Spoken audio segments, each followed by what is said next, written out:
अहमदमक्तदा diamond TV channel बु YouTube live streaming दे यंगबिरिबा अमदी channel असिबु तोंगान तोंगानबा TV channel सिंग हाइबदी आईएसकॉम GTPL एमसीटीवी दा मियंग ताबिरिबा अमदी खुसेम radio ता मालम सिंग दा थुना ताबिरिबा मयाम पुनमक्तसु मयाम कनेक्सना कोनोना खुलमजरी अहमदमक्तदा हौजिक डायमंड टीवी चैनल गी नमिदांगी थरमना संदोक्चरी लाइव फनिंग प्रोग्राम से खंदगी थरम असिदा अखोइना सिजनजरिबा नंबर 7005707808 नंबर असिदा कॉल तौबिरक्तुना अदोम अदोम नखोइदापा इसै खंबियु अमदी थरम असिबु सरुक याबियु अमुक्तंगा हना 7005707808 नंबर असी स्क्रीन दसु हंजरी पिजरिबा नंबर असिदा कॉल तौबिरक्तुना अदोम अदोम नखोइदाबिबा इसै खंबियु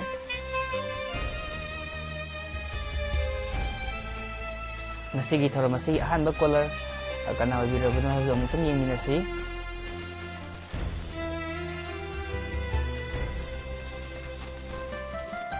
hello hello sir good evening तराम नोकरी इंग्लिश में हैबियु साई नबोनारंदगी एनामिदा यम नोंगाइजे एचे नसीगी डायमंड टीवी की संदोक्चरीबा लाइव फनिंग प्रोग्राम याबिरपा करी मथल चाबिरगे चे साकुम साक तबे यम नोंगाइजे एचे करी सै ताबिगनी सा आरबिन ने पुष्पानी सकवा फिसा खोन दे ताजगबा याम फजबा इसैनी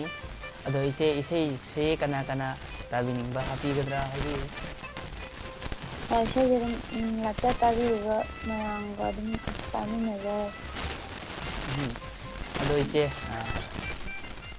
इसै सी मते मतंग नंबिरम याब्रो हो सा मते तंग जाके हाइदे थागचरी मैं हाइदी नुपिन सपरे ngang को होय होय खुदल तंबिसी अहिंगी अजिक पबू अहिंगी फज पबू मयाय हाप्लिबा थाबल मंगाल थाबल लैनमगुम फिसाखोल लाइरबी अइगी फिसाखोल सासिल थांगंग जाय थागचरी आइचे इसेगी सही खुदल तमजरक लगे मयाम पुना तामिनरसी थागचरी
ꯅꯨꯡꯁꯤꯕ ꯅꯪꯒꯤ ꯊꯃꯣꯏꯗꯨꯒꯤ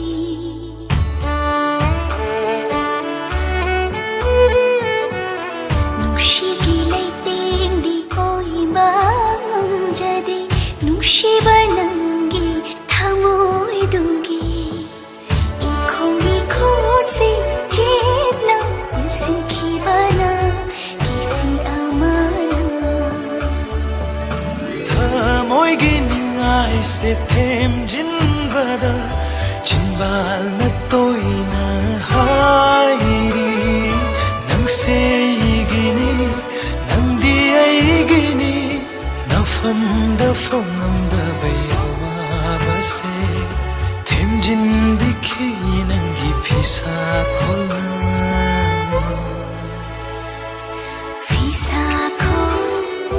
फिसाखो लाइराबी आइगी फिसाखो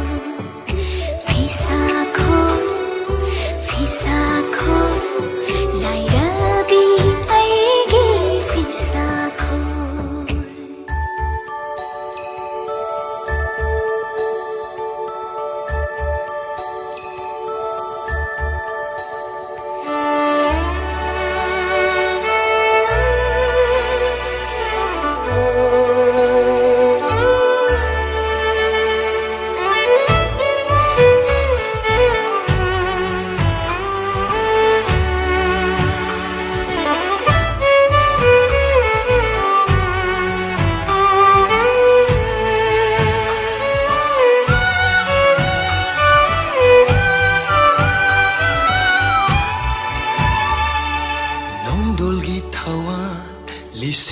लिसिंना नंगी वारिदी लिनरमगनी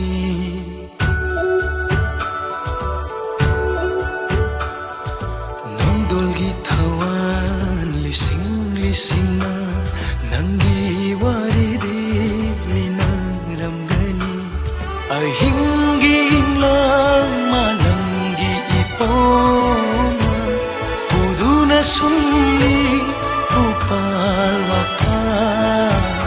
khoi thumlaba nangi phisa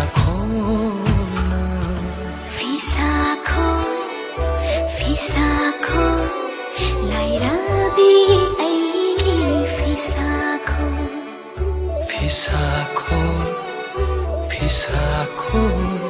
nusibi nangi phisa थागतरी इसे इसीबो ताबिनिंगना खंबिरंबी इचे वेनाम लोइदांग नंबोलदगी अदुगा थरोमसिदा सरुगा बिराइबा लाइफचाता संबिरकपा कना कना संबिरके हाबदो मुतंग औजरके याम्बा सोमानंद ओक्रम तरामनो ओक्चरी थाइबेमा थोकचोंबसु थागतरी इचे लांगलेनतोन छियामचान थांगजम सारबसु तरामनो ओक्चरी पेनी निंथौजम तरामनो ओक्चरी गायत्री यंकोम इचेबसु थागतरी नुंगाइजै थरोम यावबिरकपा लोइनना के एच मजाहर ममा ललिता यंखोम सितोमजित थागतरी थरम यावबिरकपा याम नुंगाइजै अर्जुन सिंह सारबसु थागतरी सारदोबा खुराइजमबसु थागतरी ममा यंखोम सनातोमबिबसु तराम नोक्चरी मंगल गानबी ममाबसु थागतरी थरम यावबिरकपा याम नुंगाइजै खेत्रीमयुम संगीता इचेबसु तराम नोक्चरी ओक्रम सिंह तराम नोक्चरी अंगौ नौरेम बसु तराम नोक्चरी थर्सी तराम नोक्चरी ओमिता लाइस्रम बसु थागतरी ममा कुमाम बेमलता देवी बसु तराम नोक्चरी वाइखोम प्रेमापति तराम नोक्चरी मेदाम बसु थरम यावबिरकपा याम नुंगाइजै इचेबेम मोइरांथेम बसु तराम नोक्चरी इचेमबेम कक्सिंग तराम नोक्चरी डायमंड टीवी की मॉडरेटर ओइबिरिबी इचे लिंथोइबसु तराम नोक्चरी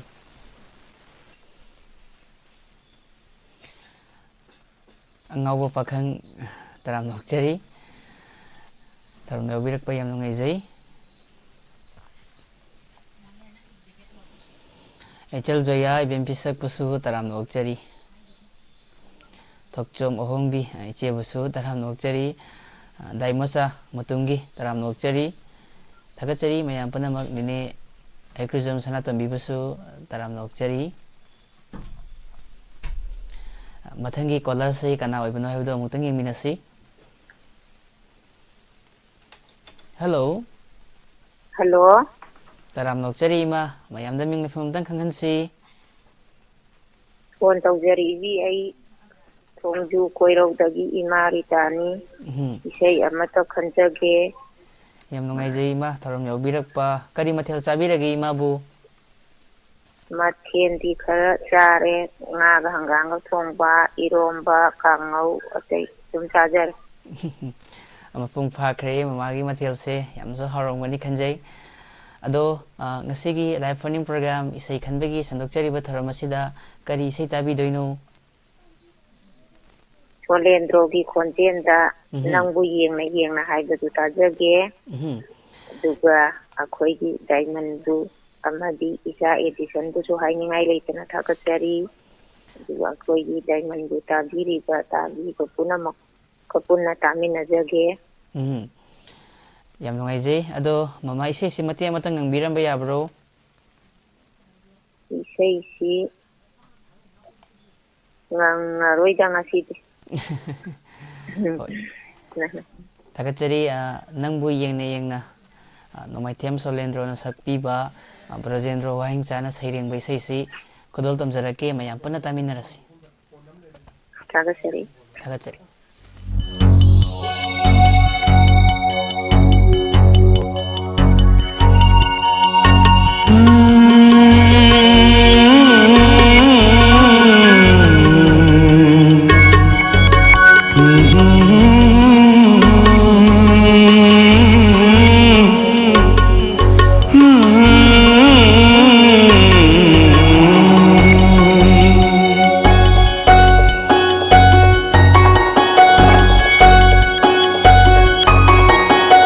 Nangbu yengna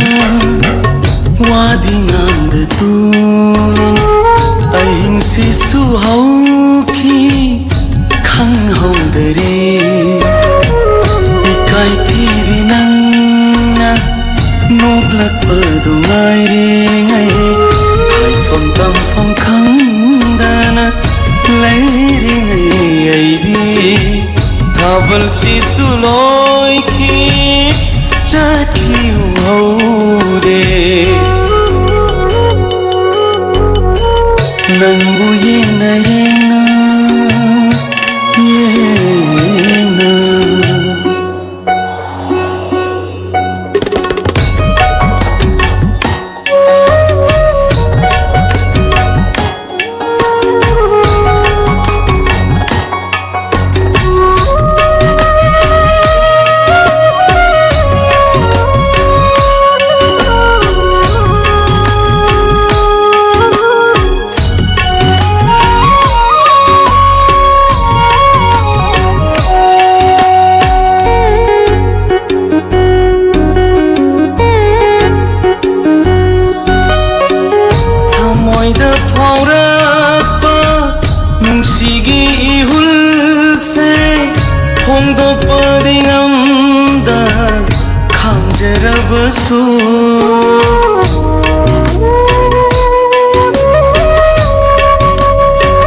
jage satando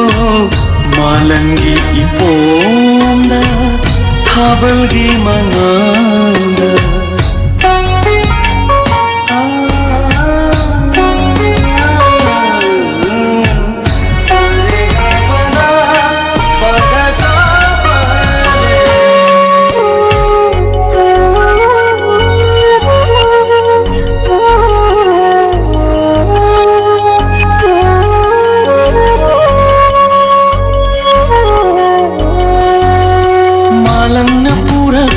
Sige layam ni laynam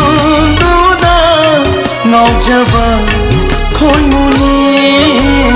ahingi layteng ni fajaba nangi yengkhini tumdana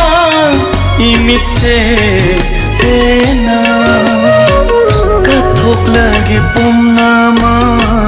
लैजरम्बा ऐगी अखाप थम्लरोय नंगीदमा नंबु येंगना येंगना वादी नामदतु अहिंसे सुहौखी खंगहौदरे इकाई theory नंगना नोगलकपदु ngaire haifam tamfam khangdana leiring aidi thabal sisuloi ki chakhiu haude nangbu yengna yengna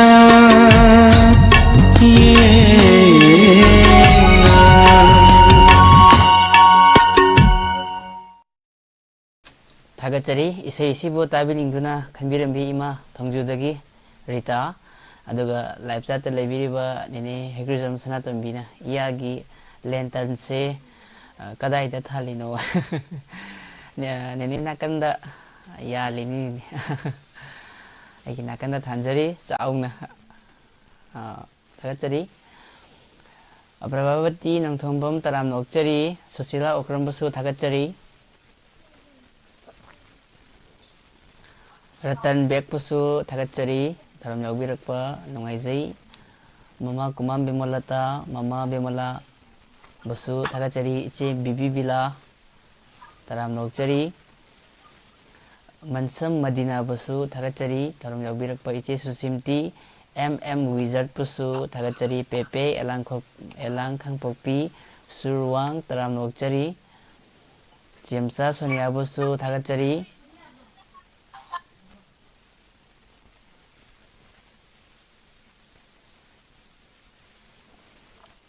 दुगा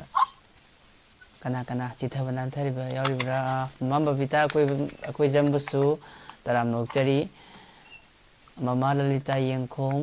इचे थांजम अंजना बसु थागतचरी लोइनना ममा इबी याइमा गुरुमयम बसु तराम नोकचरी मथंगी कॉलर से कना ओइबनो हाबदो अमुक्तंग यंगमिनसी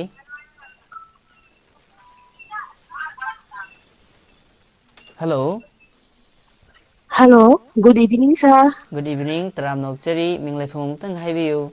Sir, thawal mujing thongjaudegi. Juli sir, se khanjege. yam nungaije hiche koigi chandokchariba live phone program isei khanbigi tharam asida yaubirakpa kari mathel chabiragi che Sir, singa thong jare. mathel se Sir, di kari chagage. hawai chajare che Oh. yam hawba mathel amasu chabire ado iche isei su nungaibam khanbirak to mali kari isei tabigani Sir, lali bati ne haga film gi nowoi ga sonali ga sapai sei do. Ado chajage. isei mayek ahobudo amtang habiyu ba Sakhang nadriba aina nanbu nusibana halure sina sai obu sei do. hoi yam phajana ichena su mate ama khudol tambiramdana yam nungaiba yam nungaijai che ado kana kana tabining ba happy gadra Sa koi TV da yingi basi mi yamne yama suminga haizarage. Koi gi domcha ama adagi Rubia, Bobby, Tazmira, Asma, Hasim, Tariq Aziz. Sino dum loijarage sa. sakhang nadringai da hai sai nawboy amadi Sonali Mukherjee ani ki khonjel da Holendro laikang bomna sairengba amadi RK Jiten anina sairangba isai kudol tamjarake mayam puna daminarasi che Khani sa. agachari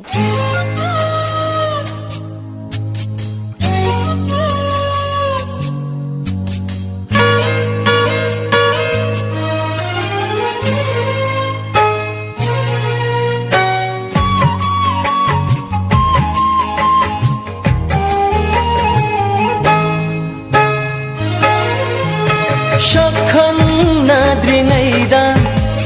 nangbu aina honung shivana halure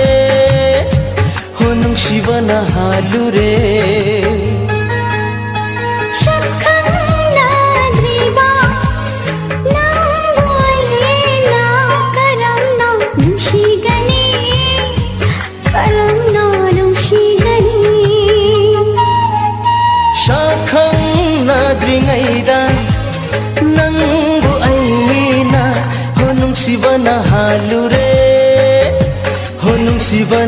हालुरे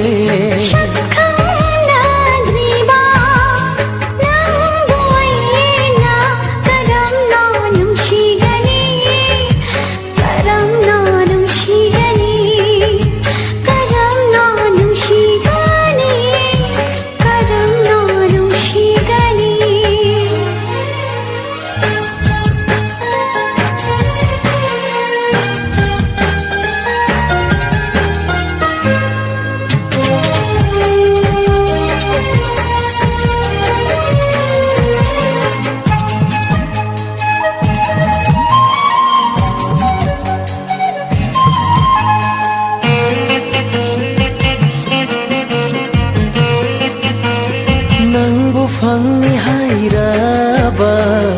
थवाई अशे थादोके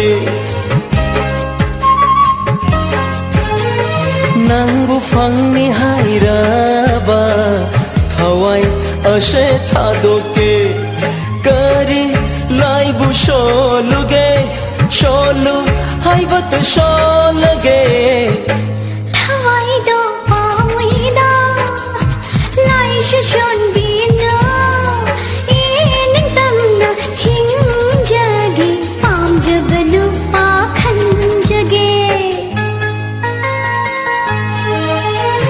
शाखं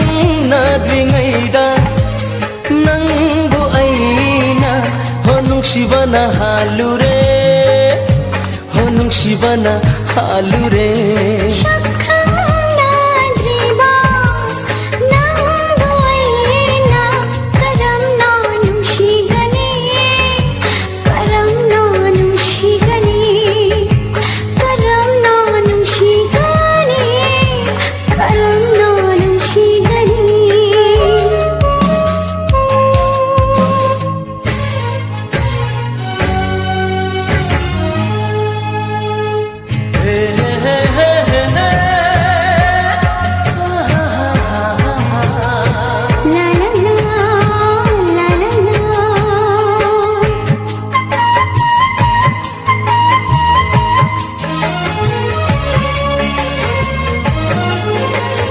नंगी थामोय अदु तबु खुदुम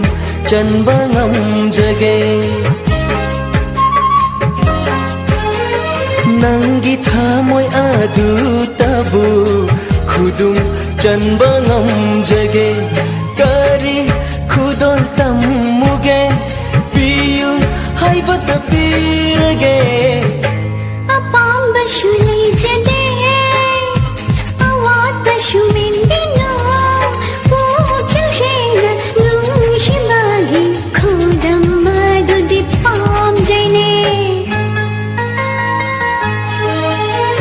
शाखं नाद्रिङैदा नंबु ऐना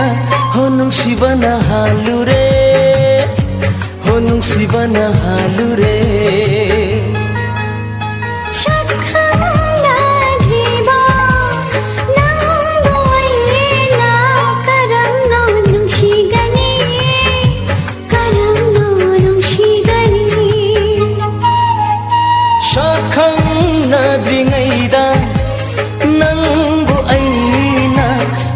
नुंसिबना हालुरे हो नुंसिबना हालुरे हो नुंसिबना हालुरे हो नुंसिबना हालुरे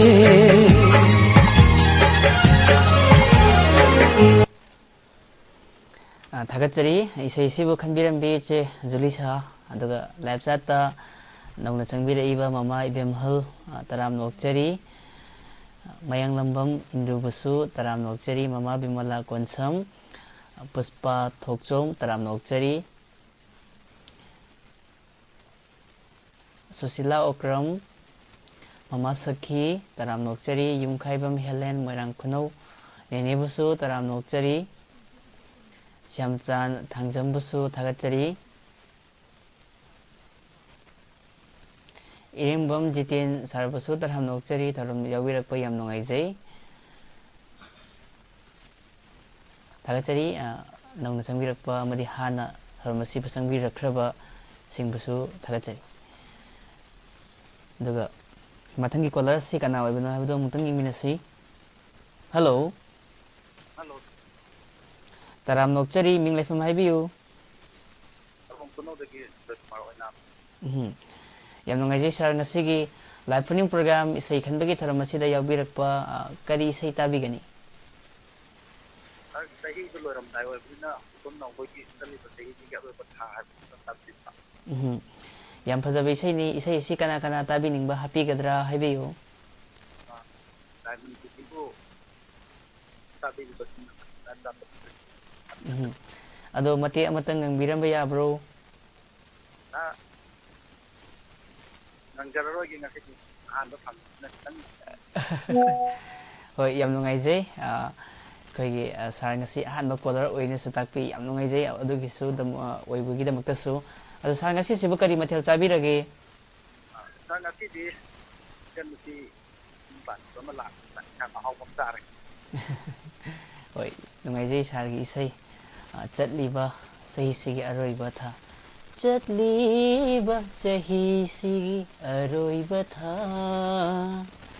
ꯍꯥꯏꯕ ꯏꯁꯩꯗꯨ ꯈꯨꯗꯣꯜ ꯇꯝꯖꯔꯛꯂꯒꯦ. ꯃꯌꯥꯝ ꯄꯨꯟꯅ ꯇꯥꯃꯤꯟꯅꯔꯁꯤ ꯁꯥꯔ. ꯊꯦꯡꯛ ꯌꯨ ꯁꯥꯔ. ꯊꯥꯒꯠꯆꯔꯤ.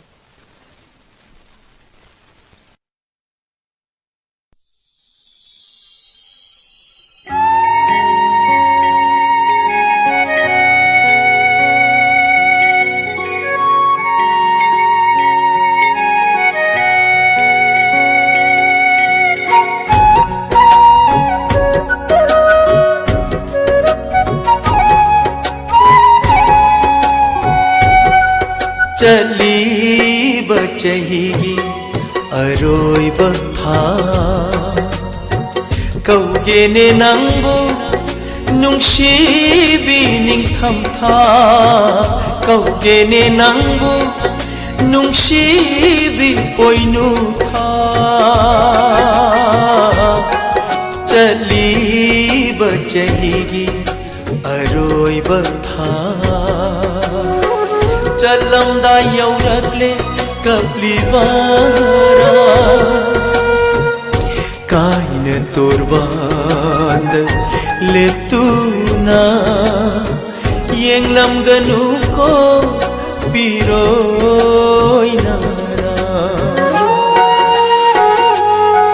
ꯆꯠꯂꯤꯕ ꯆꯍꯤꯒꯤ ꯑꯔꯣꯏꯕ ꯊꯥ,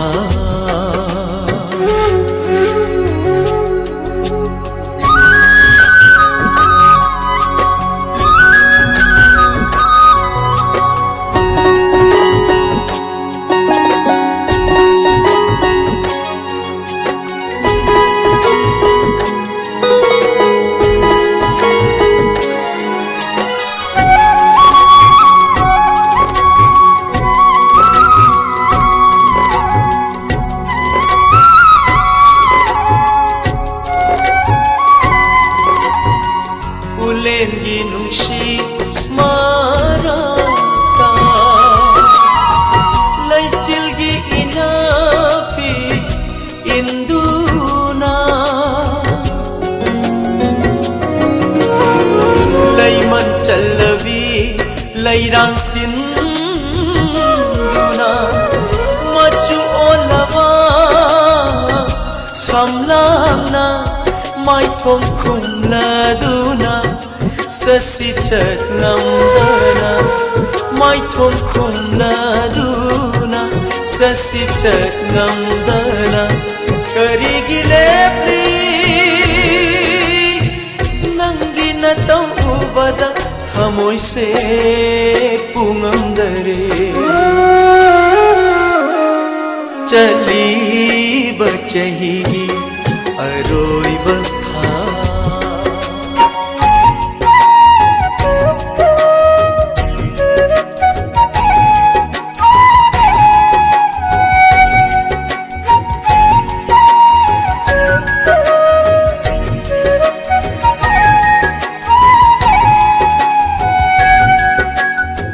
ꯆꯠꯈꯤꯅꯨ ꯈꯥꯝꯖꯕ ꯌꯥꯔꯔꯣꯏ ꯅꯪꯒꯤ ꯃꯍꯧꯁꯥꯏ ꯈꯣꯡꯆꯠꯅ ꯆꯤꯡꯗꯨꯅ ꯄꯨꯈ꯭ꯔꯅꯤ. ꯋꯥꯛꯆꯤꯡꯒꯤ ꯒꯨꯂꯥꯞ आखां कन दी इरांग न चोटने लैना सिंसु ओन थोइना खांगनी अरोइब अहिंग ओन थोइना खांगनी अरोइब अहिंग अनौब चाहिगी अनौब अयुक्ना मोमोनोना नाइरंगनी चलीब चाहिगी अरोइब था कौगेने नंगबु नुंगशिबी निंगथम था कौगेने नंगबु नुंगशिबी ओइनु था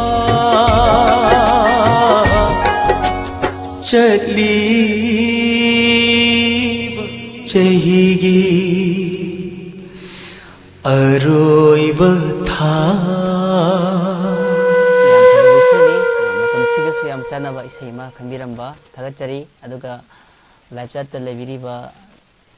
ꯂꯩꯃ ꯑꯣꯏꯅꯥꯝꯕꯁꯨ ꯇꯔꯥꯝꯅ ꯑꯣꯛꯆꯔꯤ ꯁꯣꯏꯕꯝ ꯔꯣꯁꯅꯤ ꯆꯅꯨ ꯊꯥꯒꯠꯆꯔꯤ ꯑꯗꯨꯒ ꯏꯆꯜ ꯖꯣꯌꯥꯒꯤ ꯏꯁꯩ ꯑꯗꯨꯝ ꯍꯥꯏꯔꯒ ꯂꯩꯔꯦ ꯑꯗꯨꯝ ꯃꯇꯦꯛ ꯃꯇꯦꯛ ꯉꯪꯖꯔꯒ ꯏꯁꯩꯗꯤ ꯑꯗꯨꯛꯀꯤ ꯃꯇꯤꯛ ꯌꯥꯝ ꯈꯪꯕꯤꯔꯛꯏ ꯑꯗꯨꯅ ꯐꯨꯜ ꯑꯣꯏꯅ ꯁꯛꯑꯒꯗꯤ ꯑꯗꯨꯝ ꯃꯄꯨꯡ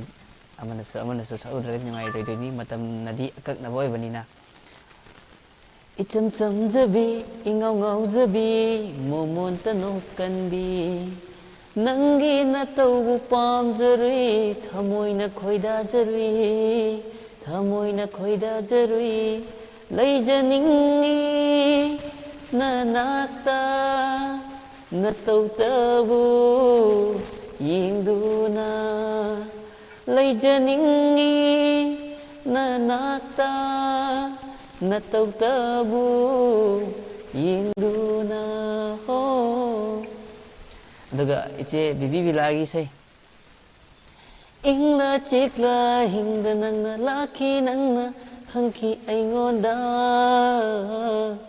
नुंगसिरी बरा ऐबु खुंखी ऐना हो खुंखी ऐना नुंगसिरकली नुंगसिरी नुंगसी खिगनी नुंगसी खिगनी नंगबु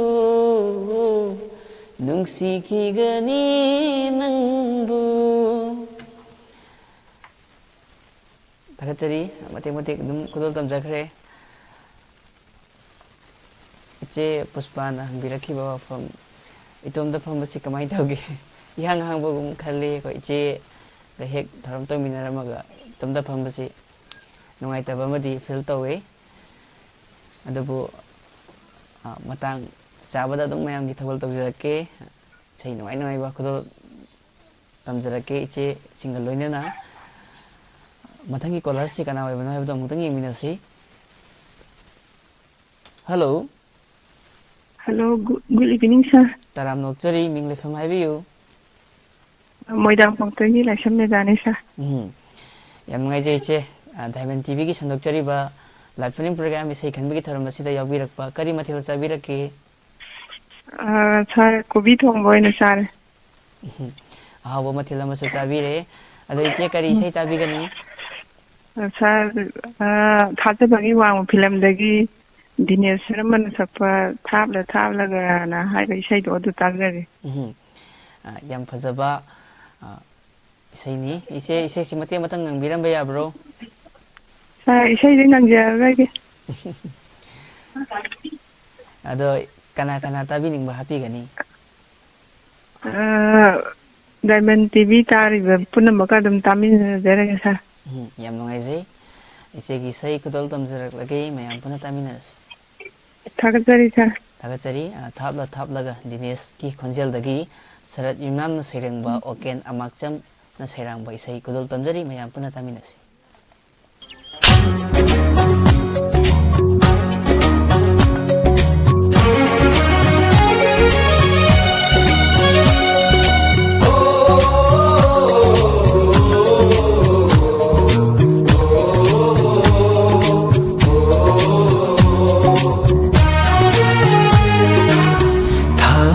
थापलगा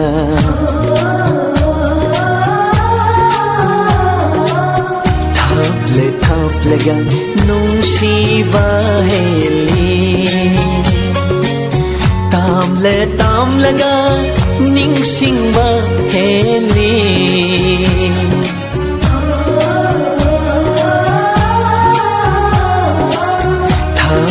ꯊꯥꯞꯂꯒ ꯅꯨꯡꯁꯤꯕ ꯍꯦꯜꯂꯤ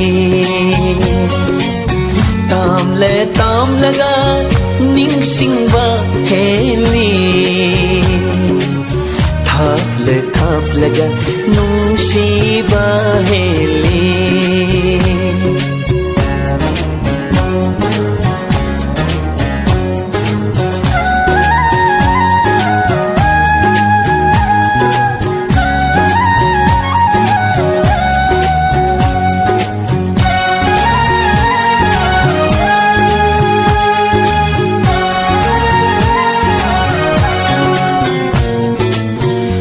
ꯅꯨꯡꯁꯤꯕꯤ ꯅꯪꯒꯤ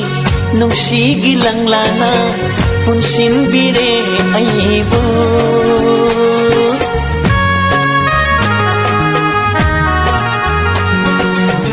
ꯅꯨꯡꯁꯤꯕꯤ ꯅꯪꯒꯤ ꯅꯨꯡꯁꯤꯒꯤ ꯂꯪꯂꯥꯅ ꯄꯨꯟꯁꯤꯟꯕꯤꯔꯦ ꯑꯩꯕꯨ ꯅꯤꯡꯁꯤꯡꯂꯛꯄꯗ ꯑꯩꯈꯣꯏꯅꯤꯒꯤ ꯋꯥꯔꯤ ꯑꯩꯈꯣꯏꯅꯤꯒꯤ ꯋꯥꯔꯤ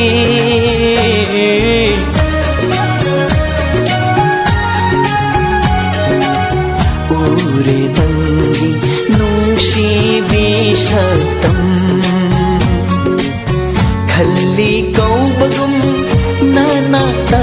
ꯑꯩꯕꯨ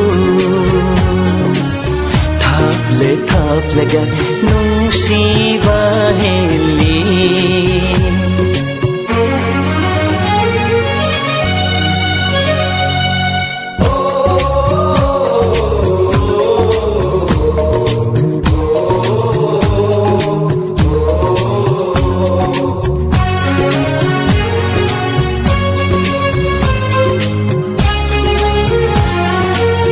मेरा गिथावल मेंगलव थानिल हियांगगी पूर्णिमा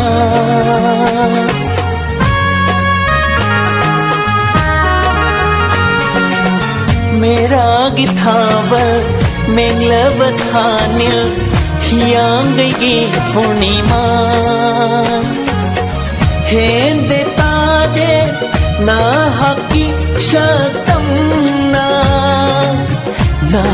की सतम्मा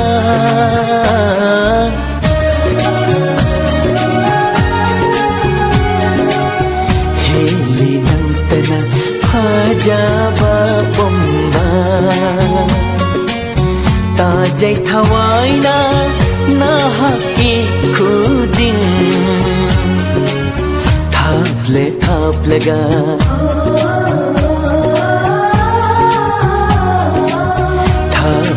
थाप्लगा नुंसीबा हेली ताम्लगा निंगसिंबा हेली उरे नंगी नुंसीबी शब्दम हेली नंतना फजाबा पुंबा थाप्लगा नुंसीबा हेली थागतरी इसै याम फजबा मसु खुदोल तमजखरे अदुगा ममा सखी यमनामना हाइबिरक इसै इसैसी फर्स्ट लाइन तु गतंग नंगजरके इसैसी फजदबा अदुना बसंतगी मपाव पुदुना अइबु फाबलाक्ले अइबु फाबलाक्ले बसंतगी मपाव पुदुना अइबु फाबलाक्ले अइबु फाबलाक्ले लेप्लरे नुंसी थोंजिल्दा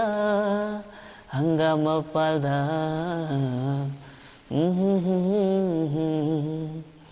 मतेक्सी ना लसिनजगे ममा अदुगा इचे बेमबेमगी इसै अमसु मते अमतंग जरमगे अदुगा मथंगी कॉलर से पैकेट चगे तारकनु यादब हे पीरा lam hen maliko na hakse khaluranu yadraba he wakhal wakhal nang su hakmali nungsirubagi wajaba pamjarubagi kapjaba khankhre manadi ai hakpu oijaba thiba nungsiba nungsiba matek matek adum kodol damjare mayam khanbirakpa mayam gi dungai nabagi damakta adaga mathangi caller si kana oibna abdum tangi minasi hello hello sir good evening taram nokchari minglefam habiu sir call tawjare ba I khurai kuti bala kai ji 6 lakh yam nungai je madam ngasi gi live training program se khanbigi tharam asida yawirakpa akari mathil sabiraki sir hangam song hoi hangam matam ni hangam yam hawi hisikan maga tawre ado isai habiu sir matani sen ta khanjage sunita ne prana sakpa isai gi sayona ikai banangi fijang marumda khanjage aduga isai gi sayengana nangtombam ta mangolja tagatsari isai gi sayeng so habiramba adu isai si kana kana tabi ningba happy gadra habiu isai ke ta roi diamond tv channel bu thoyang tabi ban mayang puna tamina jage yam nungai jai madam gi sai khodol tamjarake mayam puna tamina ras tagatsari tagatsari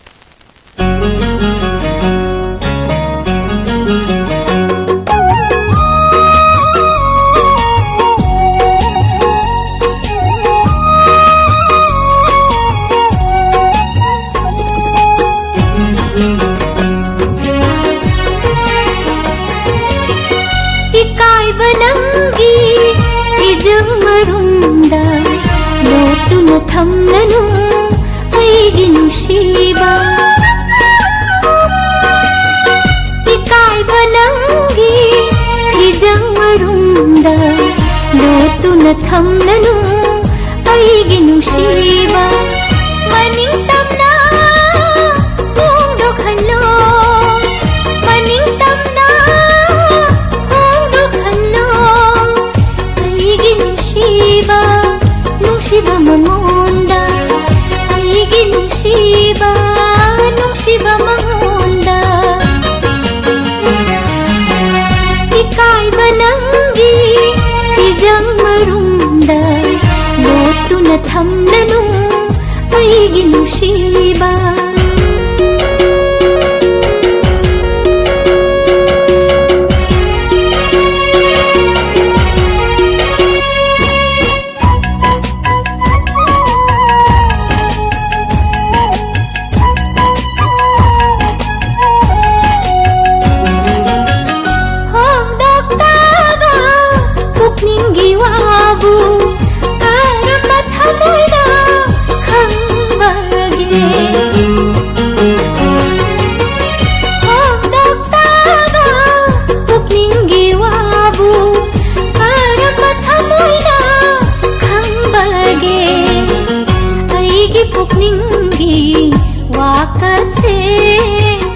ꯑꯩꯒꯤ ꯄꯨꯛꯅꯤꯡꯒꯤ ꯋꯥꯀꯠꯁꯦ ꯇꯔꯥꯏ ꯇꯔꯥꯏ ꯂꯧꯕꯤꯒꯅꯨ ꯏꯀꯥꯏꯕ ꯅꯪꯒꯤ ꯐꯤꯖꯪ ꯃꯔꯨꯝꯗ ꯂꯣꯠꯇꯨꯅ ꯊꯝꯂꯅꯨ ꯑꯩꯒꯤ ꯅꯨꯡꯁꯤꯕ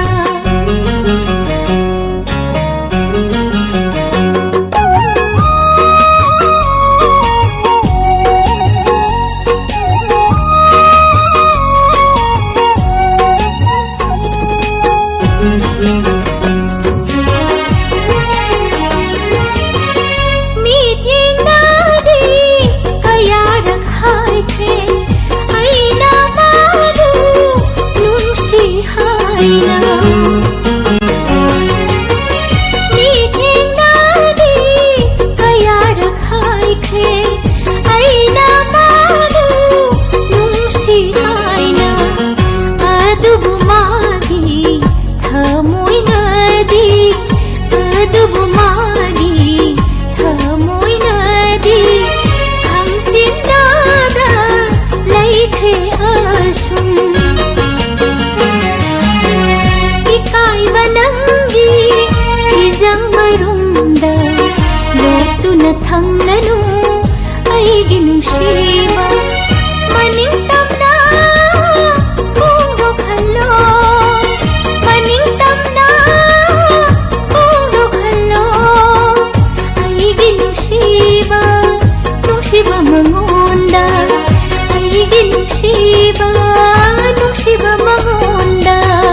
ꯂꯣꯠꯇꯨꯅ ꯊꯝꯂꯅꯨ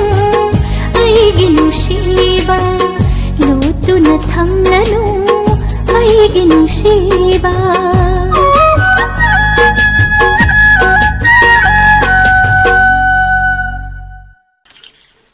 ꯊꯥꯒꯠꯆꯔꯤ ꯑꯗꯨꯒ life ꯆꯥꯠꯇ ꯅꯧꯅ ꯆꯪꯕꯤꯔꯛꯏꯕ ꯈ꯭ꯋꯥꯏꯔꯛꯄꯝ ꯕꯤꯀꯤ ꯁꯤꯡ ꯕ꯭ꯔꯣꯁꯤ ꯌꯥꯝꯅ ꯉꯧꯊꯣꯛꯑꯝꯃꯤ ꯀꯥꯏ ꯍꯥꯏꯕꯤꯔꯛꯏ ꯊꯥꯒꯠꯆꯔꯤ ꯏꯁꯩ ꯑꯃ ꯅꯤꯡꯁꯤꯡꯉꯤ ꯀꯨꯏꯔ ꯀꯨꯏꯔ ꯐꯖꯕꯗꯤ ꯑꯩ ꯈꯛꯇꯅꯤ ꯂꯤꯔ ꯂꯤꯔ ꯅꯧꯊꯣꯛꯄꯁꯨ ꯑꯩꯇꯅꯤ ꯅꯨꯡꯁꯤ ꯃꯥꯏꯊꯣꯡ ꯐꯪꯖꯕꯁꯨ ꯑꯩ ꯈꯛꯇꯅꯤ ꯊꯃꯣꯏ ꯃꯄꯥꯜ ꯆꯨꯝꯕꯁꯨ ꯑꯩ ꯈꯛꯇꯅꯤ ꯂꯥꯏꯕꯛ ꯐꯕ ꯃꯆꯥꯅ ꯑꯩꯅꯤ ꯊꯥꯒꯠꯆꯔꯤ ꯑꯗꯨꯒ ꯄ꯭ꯔꯦꯝꯆꯥꯟ ꯃꯩꯇꯩ ꯇꯔꯥꯝ ꯅꯣꯛꯆꯔꯤ ꯏꯆꯦ ꯔꯤꯅꯥ ꯊꯥꯡꯖꯝ ꯉꯁꯤꯁꯦ ꯏꯆꯦ ꯄꯨꯁꯄꯥꯔꯥꯅꯤ ꯂꯥꯛꯇ꯭ꯔꯦ ꯉꯁꯤꯒꯤ ꯑꯣꯏꯅꯗꯤ ꯑꯗꯣ ꯂꯥꯛꯄ ꯀꯥꯟꯗ ꯃꯌꯥꯝꯒꯤꯗꯃꯛꯇ ꯑꯗꯨꯝ ꯄꯨꯟꯅ ꯏꯆꯦ ꯅꯨꯄꯥ ꯊꯧꯔꯝ ꯇꯧꯃꯤꯟꯅꯖꯔꯛꯀꯦ ꯏꯆꯦ ꯒꯤꯇꯥ ꯗꯦꯕꯤ ꯇꯔꯥꯝ ꯅꯣꯛꯆꯔꯤ ꯁꯟ ꯗꯤꯖꯤꯇꯦꯜ ꯁ꯭ꯇꯨꯗꯤꯑꯣꯕꯨꯁꯨ ꯊꯥꯒꯠꯆꯔꯤ ꯊꯧꯔꯝ ꯌꯥꯎꯕꯤꯔꯛꯄ ꯌꯥꯝ ꯅꯨꯡꯉꯥꯏꯖꯩ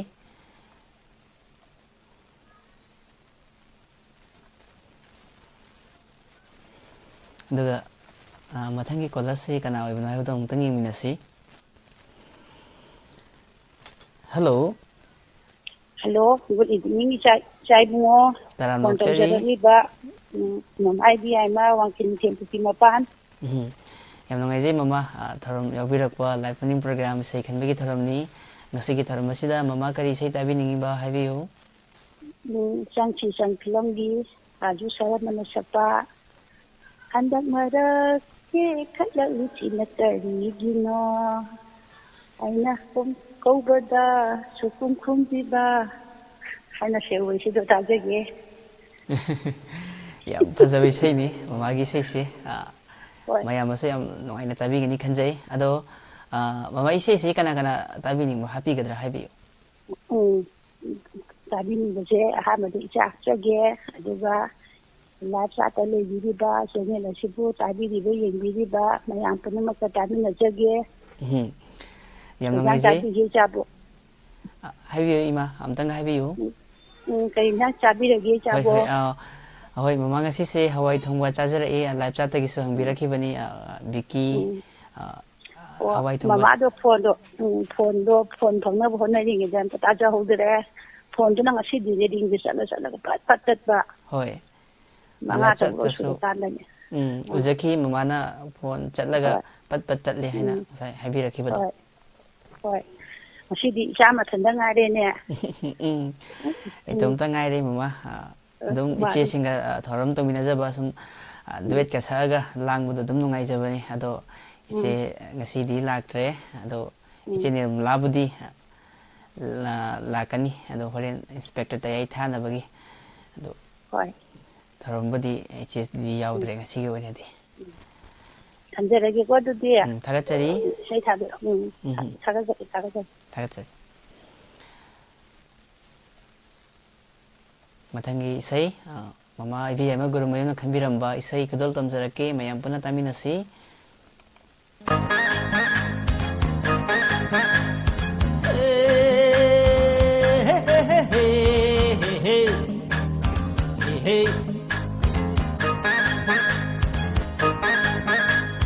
handak mara ke khalla isina karigino mahausaga iman manadriba karigino aina hangbada sukhum khumdriba aina hangbada sukhum khumdriba aigi kari diralno aibu karigi wahalibano aibu karigi wahalibano handak marak ke khalla isina khaki ke khalla isina karigino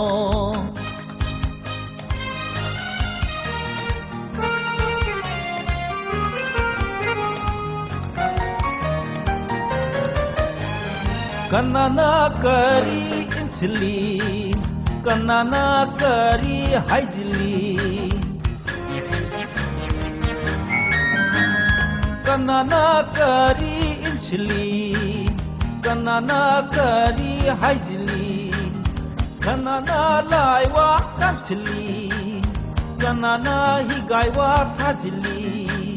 nupira nupara masak maming tao nupira nupara masak maming tao laisabira maura anubira hayu ay mathoy longthoke andak marak ke khala isina khaki ke khala isina kari kino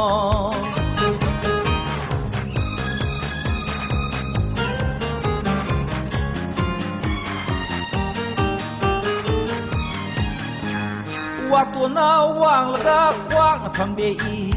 laisabin na khat na di ma thong jaroi hainai watuna wang laga kwang na phangde i laisabin na khat na di ma thong jaroi hainai nipaga nupiga rai manai nupina nupa dau na muk padi pharoi shakti na palkanu pajai haina pungnu Sakti napalkanu Pajay haina pungu Accident amada mamay ko panip kangu Ay Hay mikita jaw Andak mara Ke kala isina karigino Mahausaga Himan mana di bakarigino Ay nahangbada Sukhung kumdriba Ay nahangbada Sukhung kumdriba Ay gikari iralno Ay bukarigi wahalibano Ay bukarigi wahalibano Andag marak Ke khala isina Khanki ke khala isina karigino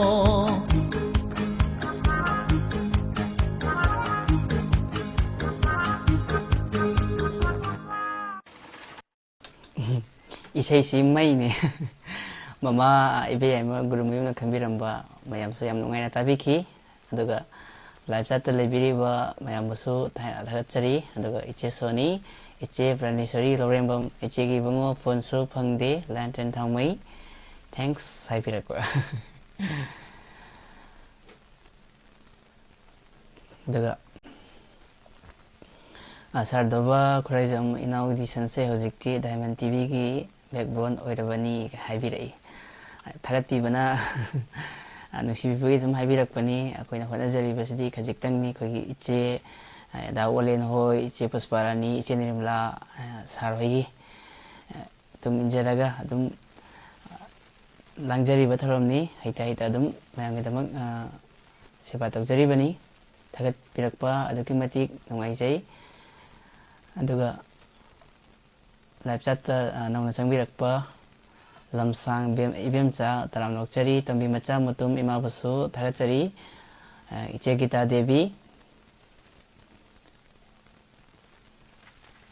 ꯆꯤꯔꯣꯝ ꯏꯉꯣꯕꯤ ꯊꯥꯒꯠꯆꯔꯤ ꯊꯧꯔꯝ ꯌꯥꯎꯕꯤꯔꯛꯄ ꯏꯆꯦ ꯑꯝꯕꯤꯀꯥ diamond ꯇꯤꯚꯤꯒꯤ ꯃꯣꯗꯔꯦꯇꯔꯕꯨꯁꯨ ꯊꯥꯒꯠꯆꯔꯤ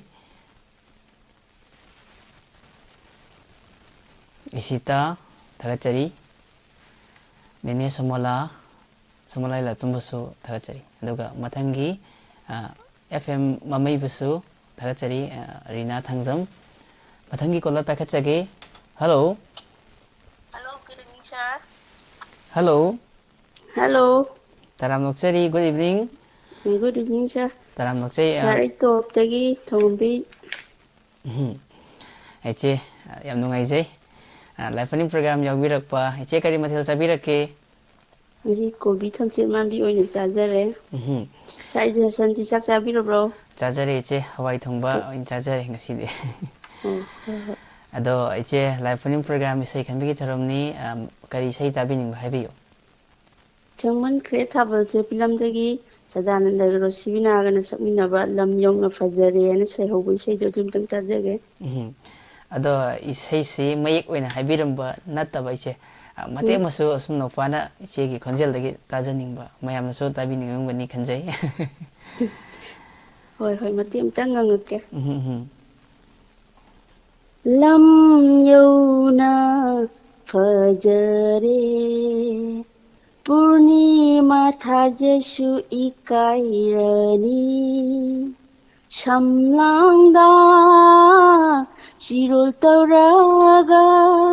ꯈꯨꯝꯖꯤꯟꯕ ꯑꯣꯏꯔꯤꯅꯤ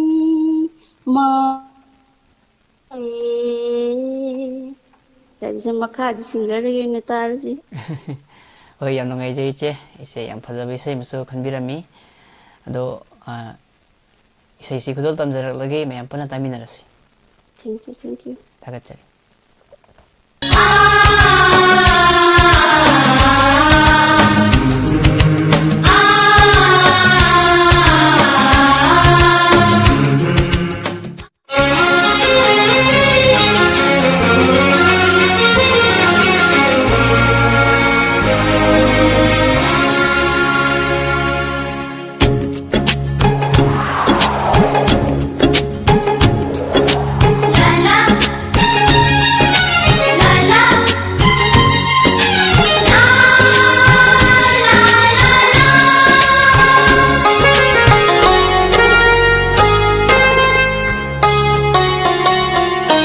lam yauna fajare purnima thajasu ikairani karigi amoksu khumjiliba koidana bimai thondo ho thoibi lam hen ma nangi na tauda mana talatuna shamlangda chirol tauraga khumjinba oirini mai thongse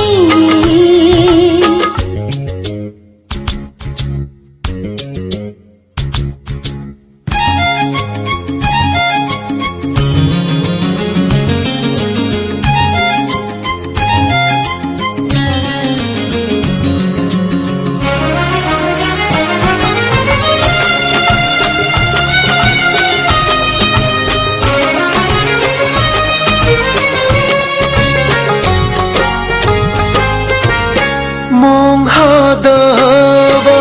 na tauna ningolgi leite oiribi pakhangi thamoi se mi pai jai lamlan ba kanagi oi khidara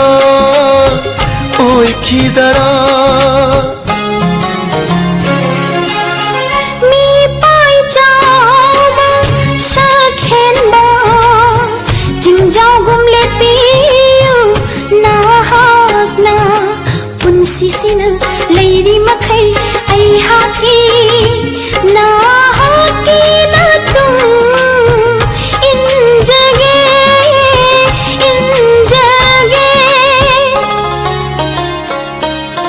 lam yauna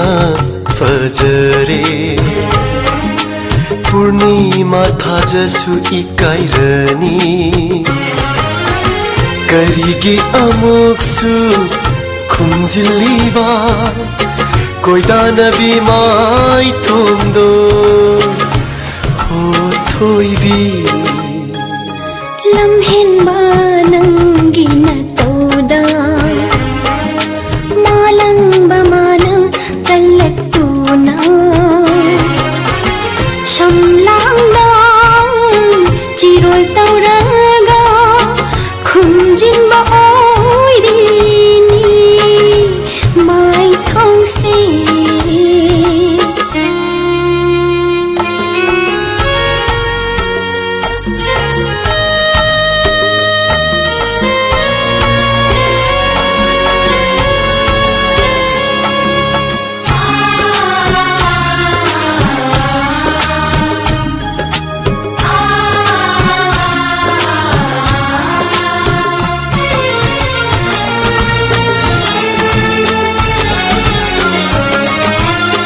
awatpatana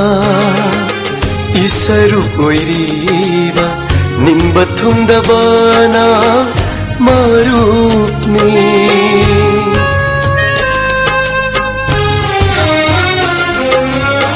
awatpatana Isaru oiriba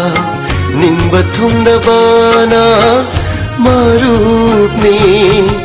laira kada pogluba aigidi nungsi panthumdi tam kare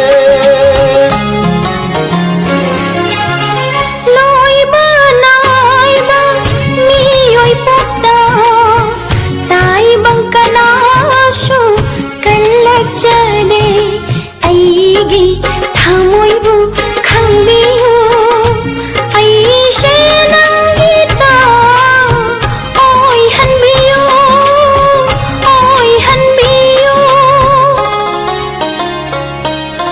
lam yauna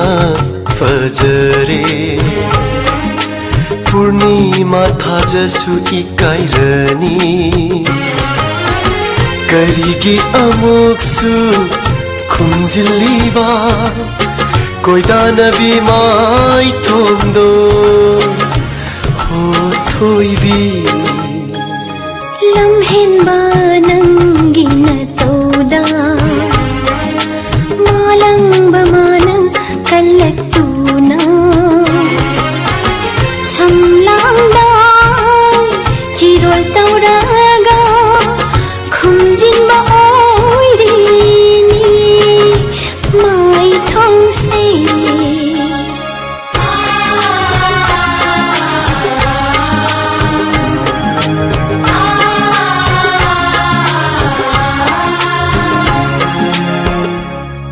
yam phajawi sei masu mayam taminakre aduga live chat ta nongna changbirakpa Anjali nongthombam taram nokchari madam mutum pramila taram nokchari Surbala Naurembusu Thagachari Duga live chat Sambire Ibaiche Pakpi Songthambusu Thagachari Sanayanbi Medamusu Thagachari Tharam Yakbirakpa Yam Nungaijai Iche Rina Thangzamgi Isai Uzahodre Hairagadi Dum Nangjarake Duga Iche Prameswari na Khanbirakpa Isaidu Haijadri isai sum yabanina he saudaba tamudaba so duma sum yawi mayam khanbirak pasingdagi haiboragadi sum matek adum ngangjarake thagachari aduga mathangi caller se kana oibana habdo mutang yengminasi hello hello taram nokchari che mayam da mingle phum tang habiyu khoi yang bubigi che ambane anam badai babu kai khumna bochari Daram nokchari iche busu ikai khumnajari live running program isai khanbagi thorom Diamond TV gi sandoksaba thorom asida yawbirakpa iche busu amukusu daram nokchari ado ise kari isai tabining ba habiyu isai je kaino tarage ngasidi mairi thokna do tage buko isa je koido yam chawale tension yam lai isai taram ta nemda yabi hoi iche yam phajaba isai ni sargi ado iche isai kana kana tabining ba happy gadra haibiyo isai je kum akoi gi si live chat ta yawriba icheni naw mayam ibung ipa jing adagi Diamond TV channel da yengiba mayam jiga ne punna dum taminarage ado iche isai mate angmata ngangbiram ya bro aina ngangara isai phajabda mangningai ni ngangaroi ge akoi Sir James ki isai yang phajaba Mairi thokna chaklaba thamoini nakhutmakna hanjinna churambagi muthatpa ngamdana mai wairaklingai muthatpa ngamdana mai wairaklingai nangna inakta Laktuna nangna inakta laktuna lona kapagi kari maramno makadi khoi Sir James tagi mem pula tamina si iche yang bupi dagi iche ambana khambiram isai ni tarasi thagachari iche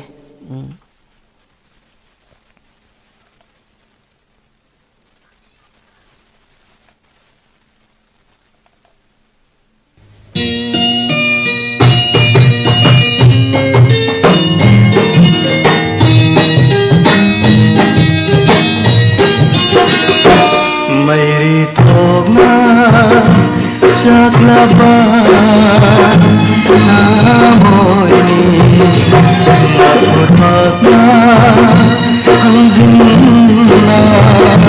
jurambage mudat pamdana mai vai raginai mudat pamdana mai vai raginai nangna inata latuna nangna inata latuna lotna kappage kare maram mere thopna chaklava amoy mere thopna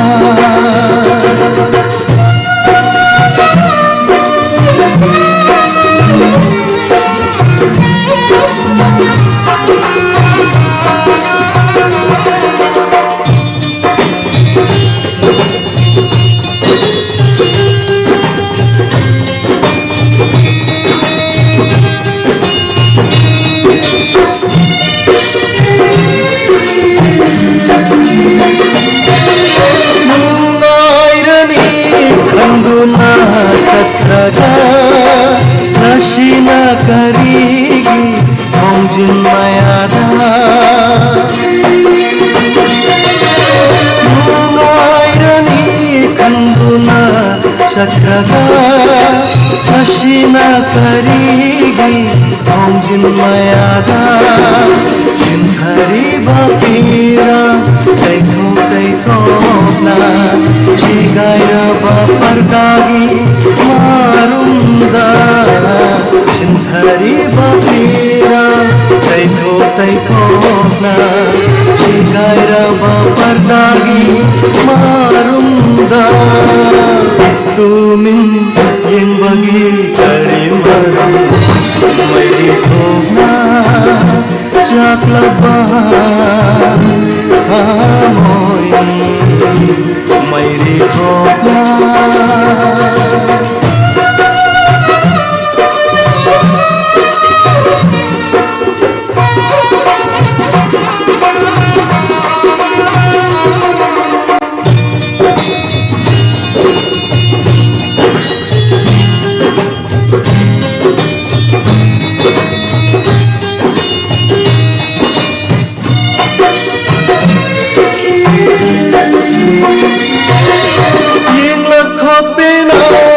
Tigi lakuna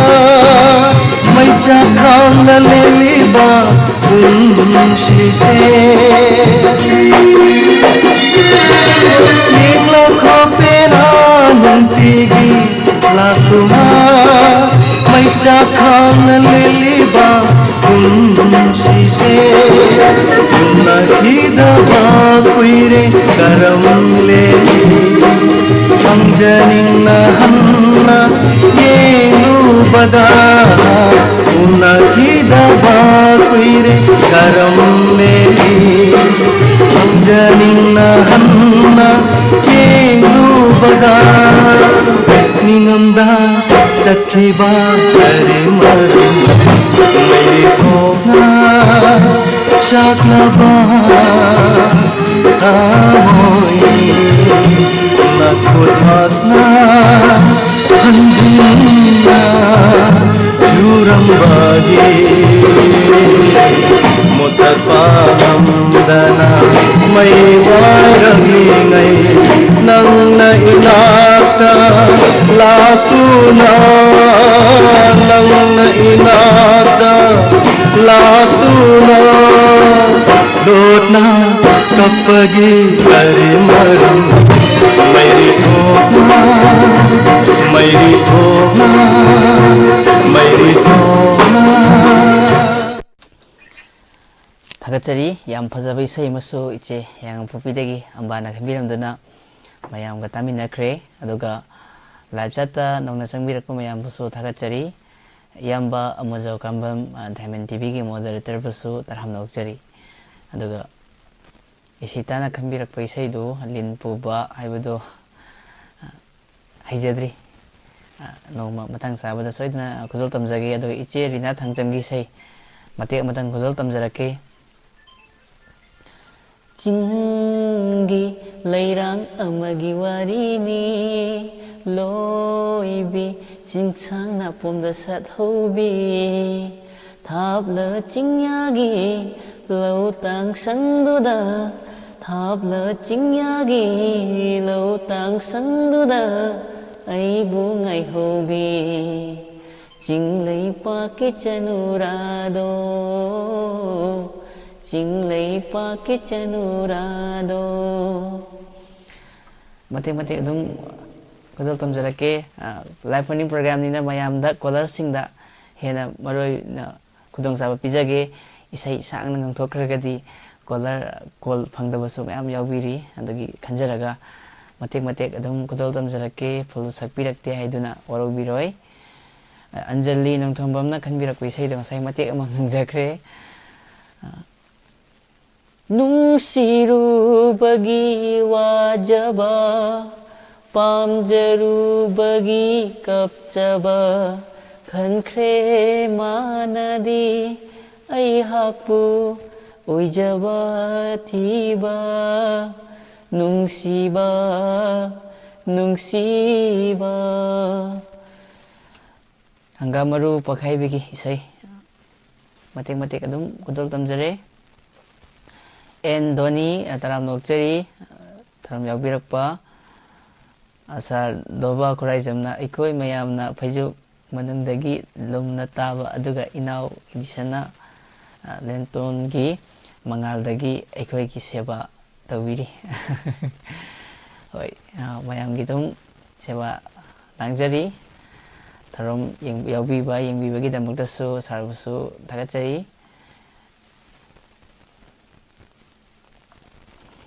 दुगा मथंगी caller से कना ओइबनो हाइबदो अमुतंग यंगमिनसी अदो नौना चंगबिरक्पा अमा नितंगा हपचरंगे मिंग रंजना हिजम तराम नोकचरी पुष्पा थोकचोम थौदाम बिनोदिनी तराम नोकचरी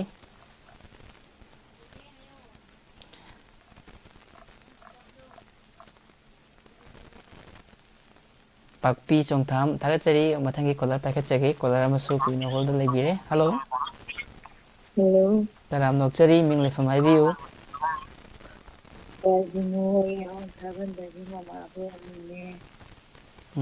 याम तपना ताजै मैक सेंगना अमुतंग हाइबिरक्पु हावन थागनदगी मामा बोनिले ममा याम नोंगाइजे तराम यावबिरक्पा करी मथेल चाबिरगे ममा मसीसे इरोंबा मने कोबिसा मने राये हंगाम थोंबा ने कांगोम ने मथे खयामे तासिंगे गांदी होपगी होय याम मफुंग फाबा मथेल अमदि ओइबिख्रे अदो ममा ngasiगी live phoning programme Diamond TV की संदोकचरीबा इसै खनबगी थरमसिदा करी इसै ताबिनिबा हाइबियु मणिपुर फिल्म दगी खामों सदान दोना सकपा तंपा इदिया माइना एहोदो ताजेगे इसाइदो याम फजब इसैनी मयामसु याम नुंगाइना ताबिगनि खनजै अदो इसै से मते अमतंग ngangbirambe yabro इबुई मारी इसै ngangbe यादि सुमता के तौ नंते होय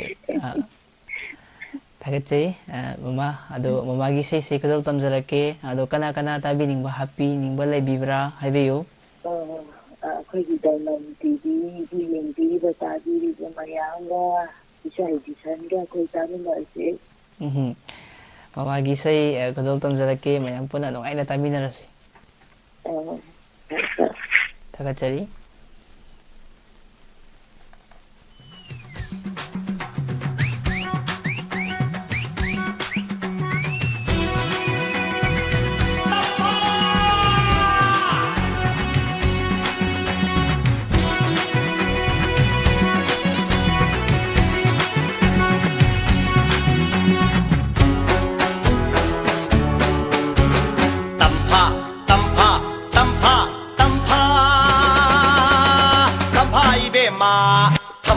Giranio Koloy na tampa sa hindi Hamoy ay giranio cô lôi na tập pha sắc hên đi thì cả bil phăng đâu re thì cả bil phăng đâu re muốn na wa khal tàu hậu ro muốn na wa khal tàu hậu ro tâm pha tâm pha tâm pha tâm pha ha tâm pha ibe ma thamo yai giranio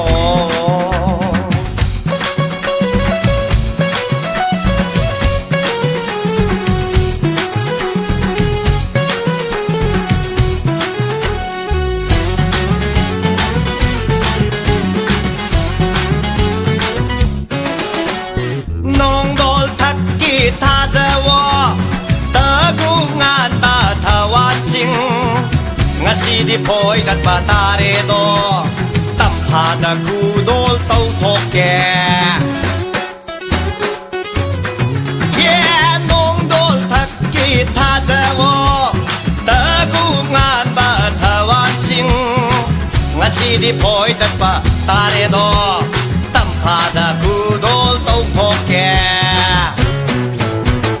tampa tampa tampa tampa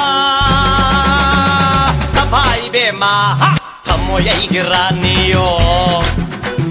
koloi na tampa sa endi thamo yai giranio koloi na tampa sa endi thika bil phang dau re thika bil phang dau re munna wa khal tau ho ro munna wa khal tau ho ro tampa tampa tampa tampa ma thamoy ay giranio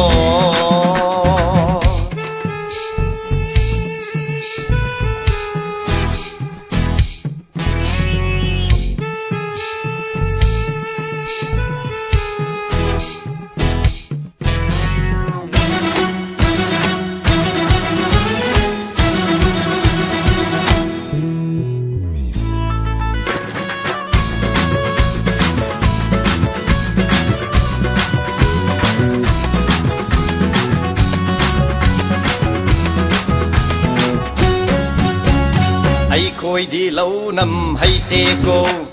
ni pa thok mất thi ca dar ni ai khôi đi lâu năm hay tê cô ni pa thok mất thi ca dar ni amuk hai banan loi bani amuk hai banan loi bani nang se ai gi oi ra tông ni tampa nang se ai gi oi ra tông ni tampa tampa tampa tampa tampa ai be ma thamoi ai gi ranio koloi na tampa sak hen be thamoi ai gi ranio koloi na tampa sak hen be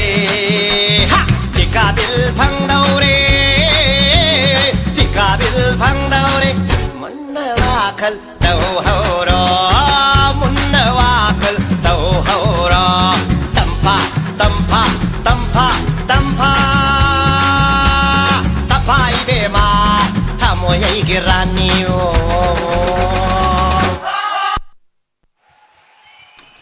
Thagachari yam phajabi sei masuma yam puna taminakre yam nungaiba yam langba aduga kwairapam bikina haibirakibi sei lapna tamna raga heli nungsiba kuina una raga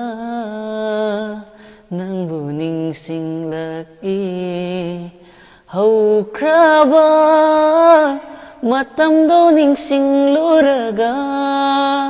haukraba matamdo ningsingluraga lafaningde tamhaningde hohaningde laihanningi nangi aigi nungsiwari nangi aigi nungsiwari nangi aigi nungsiwari nangi aigi nungsiwari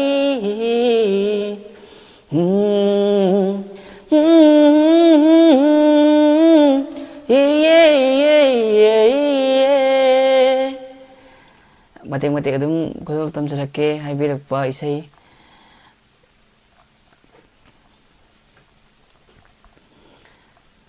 haiboiragadi dum matek matek aduga khambiraga ngangbirakte haidunassu koi warabiroi hairagadi dum ngambi makai kodol tamjarake mayamgi damakta langjaba tharomni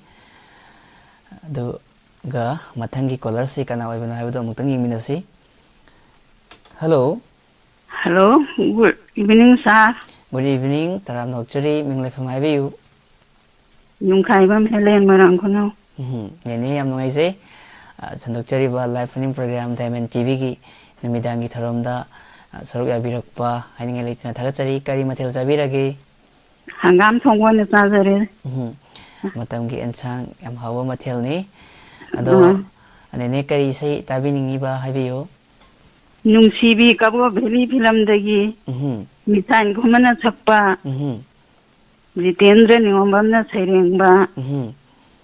G. Hemsandrana, Serang Bishay in the Tazagi. Tamna Sandok Siva Tampa, Nian Hibana. Hoi, Isai Siki Aiba, Sering Bikiba, Serang Bikiba, Marik Chumnasu, Ibirapa, Gidamukta Sunini, Amukasu Tagatari, Ado Isai Sikana Kana, Atabining, Happy Gadra, Habi. Oh, isi bimola kwancam, mutung promila, amba, lintoy, sucinti waina, ando lai sate lebi riba mayam puna ma madia ta yato ba TV tenen singda, tabi riba mayam puna maga supuna tami nazar gesa. Yang mengaji yang pazabai saya ni kutol tamjarake mayam puna tami narasi.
Tam kiba 항상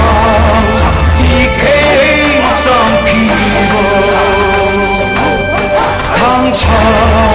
이게 삼키고 하다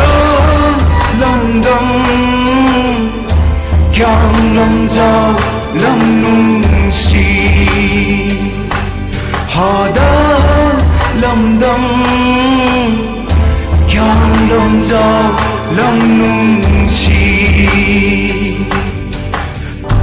없는 산도 크리버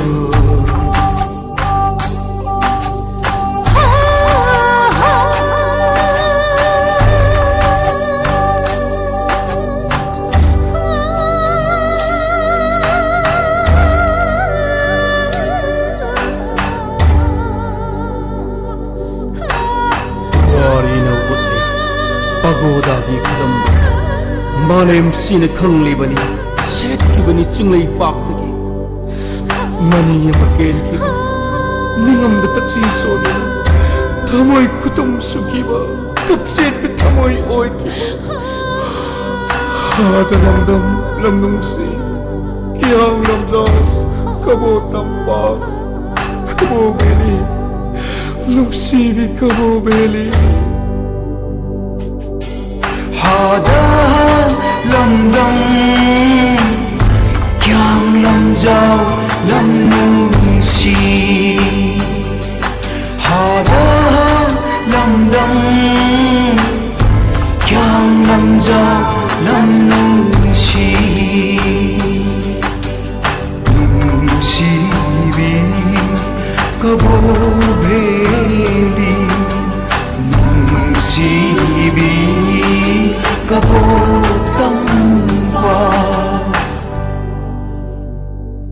Thagattari yam phajaba isai masu mayamda udol tamjaduna tahanjakre aduga live chat ta changbiraiba Mahesh Puyam aigi nungsiraba marupasu taram nokchari Khwairapam Ravi Devi taram nokchari Iche Sujimti Oinam taram nokchari Puspa Kombrai Latpam busu thagattari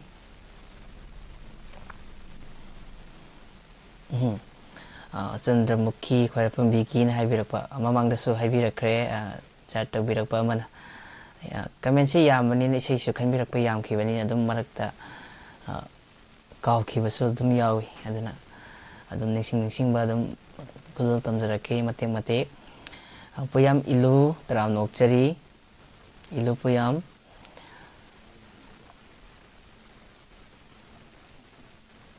Thagattari live chat ta changbiraiba iyamba chan khariba yakbirakre yam nungaijai aduga mamai bimsa ningthaujam taram nokchari Saratan Achombusu thagattari PH Amir Khan busu taram nokchari aduga N Dhoni taram nokchari K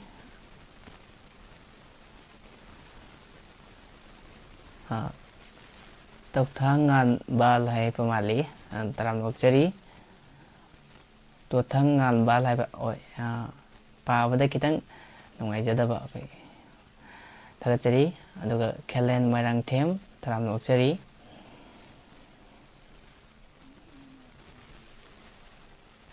Iche Ambika busu thagattari aduga mathangi caller se kana oibno haibado amutang yeminasi Hello Hello, good evening, sir. Taram nokchari mayam da ming nifam amutang haibisi Somananda Thawaldagi.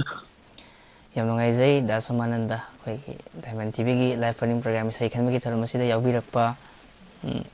call sibu kamaina call chinbi bro da soma call se kayara kadi try to biraga phongbirakpa amtang haibiyo Call de sai lo am daira han ta dekha de call de khan sin ni chille hoi phang tum thawa yaw na taw de tum phang khoi ta na de call phang de hai giờวันนี้ใจโตที่กงแกมเนี่ยเราจะดีนะเช่นนั้นก็ไอ้กอลใจโตที่สกอลฟังเดต้องหายเอาก็ चिन्बुदि दम चिल्लेको अदम खनगे थवा यावना खनगे याव खाले दम fungi फंगबदा होय दासमाना हाइबिरैसिनदि अखोय थवा यावनबो call तौबिरगदि अदुम फंबगी chances से याम अदुकी मतिक लई हाइबिरकपनी थागचरी अदुगा ngasiगी live phone program isai khanbagi thorom asida kari isai tabining ba haibiyo sa oinam somi kumana sakpa nusiba magi nusile punbu kaine na gelo ya bra ba isai to adu da ta sa mate amatang ngang biram ba ya bro da soma sa isai bang thai ngang yam pharak ta ba hoi hoi isai mi to untang ga haibiyo ba da soma mayik nungsiba amagi haibasi oidoini ko nungsiba amagi hab ado isai kana kana tabining ba haibiyo lapsa ta lebi ba jebem janing tholjam siratna hijam chal yasna manga chalin thoi marup tan karibam se helen yung khaibam rara thubi ang asi mi mi habage ko happy maru mudum pumila gita devi andegi isita sa silo sila ke na mami di dangan dibita na pun tamu jai hoy ayam nungai jai da samagi nungsiba amagi nungsilipun kainari haiduna hekta yabara kaya dalaina biday hairiba biday hairaga ho kaya dalaina biday hairiba biday hairaga kaubangambara kaubangambara dasuma gi mati matang cere adaga sa amatang idom jara ni bulaga hapsa orge hoi yam nungai jai yam fajabi sai ni dasuma na khamir ku isai si isai fajaban kidana na na su mati masum mayam da kodol tamjare thagachari thank you sir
inakta lakhaningi nangbu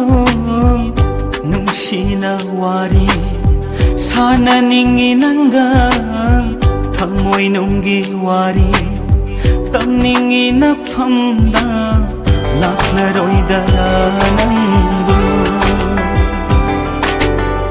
laklaroidara nangbu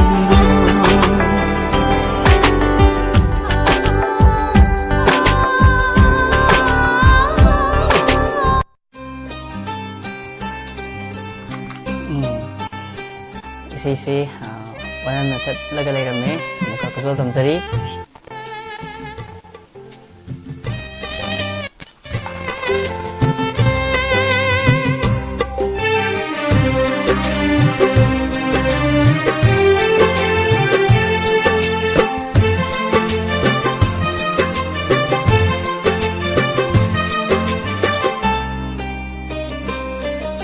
nungsiba amagi nungsilipun kainare hairaga loiba yabara kaya dalaina biday hairiba biday hairaga हो कया दलाइना बिदाय हाइरिबा बिदाय हाइरगा काउबा ngambara काउबा याबरा नुंसिबा अमगी नुंसिलिपुनबो काइनरे हाइरगा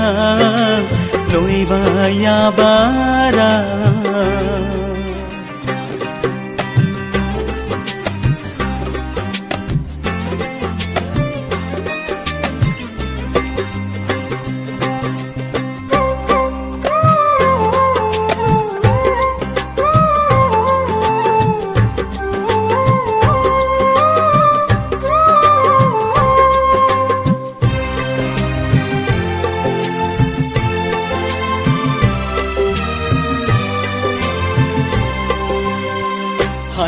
Haikibawabu ningsingda nangna karigi chatliba migi makada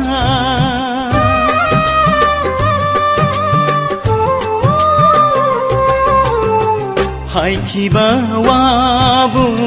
ningsingda nangna karigi chatliba migi makada Aigini hairamba kundo parengo Nahak na aibu bukti pham thokara Nungsiba amagi nungsilipungbo Kainare hairaga loiba yabara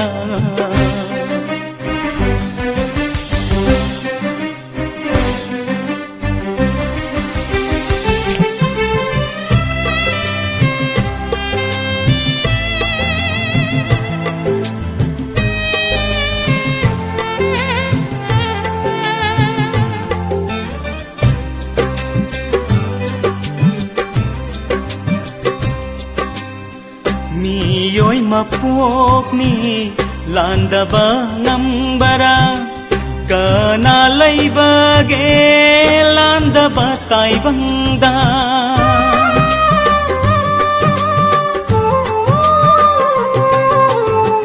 mi yoi mapok ni landaba ngambara kana laiba ge landaba taibangda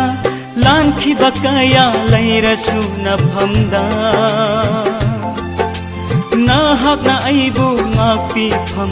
thokara Nungsiba amagi nungsilipungbo Kainare hairaga loiba yabara Kaya dalaina biday hairiba biday hairaga Oh, kaya dalaina biday hairiba biday hairaga Kauba ngambara Kauba yabara Nungsiba amagi nungsilipungbo Kainare hairaga loiba yabara Kainare hairaga loiba yabara Thagatsari ngasigi isai sibu tabiningduna khambiramba yamba sumananda okram yam phajai isai sei aduga iche daina laimayum tharam yawirakpa yam nungaijai loinana mamara nibla laisang them mangalu gurumayum thagatsari tharam yawirakpa yam nungaijai aduga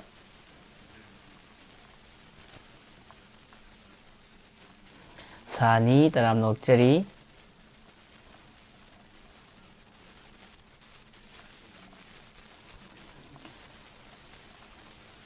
Thagatsari tharam asibu yeng tabiri patongan tongan ba channel sing TV channel sing amari kusam radio app YouTube ta saruk yabiri ba sing basu thagatsari telina taram nokchari tharam yawirak pa yam nungai jai aduga abe taram nokchari sanji leima busu thagatsari aduga mathangi caller se kana oibno habdo mungtang yengminasi Hello. Hello. Taram Lokchari Mingley from Highview. From Kuno, the Amba. Yam nung IJ che ai Diamond TV ki sanok chari ba live funding program tharamasida yagbira ku che ado iche kari mathel sabira ke Hawaii thongoi na sajare. Chap banare iche ka. Banare. Ado iche ngasi ki isai kari isai tabi gani habi. James ka danu bina sakpa. Nungsi mezendo yim Canada. Manglan taibang anida nang se aigi oizagi tajari. Iche na so yam phajana isai simati amasung angbiramagi damakta so amukasu thagachari ado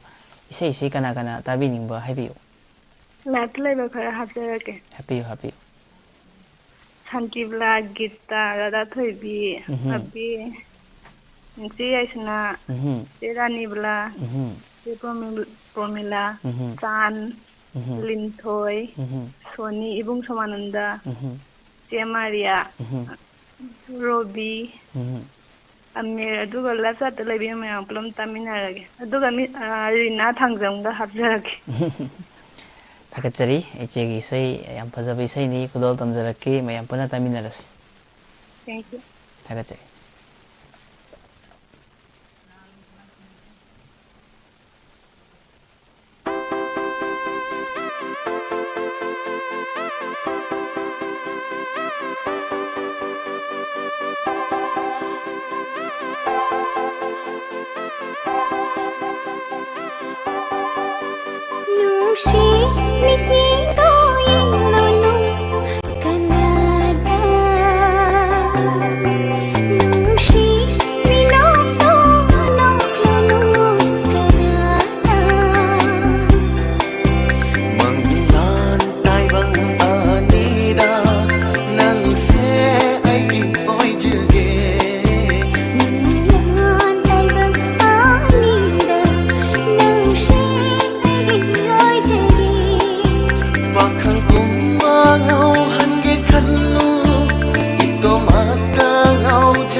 Nung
थागतरी याम फजबी सैनी इचे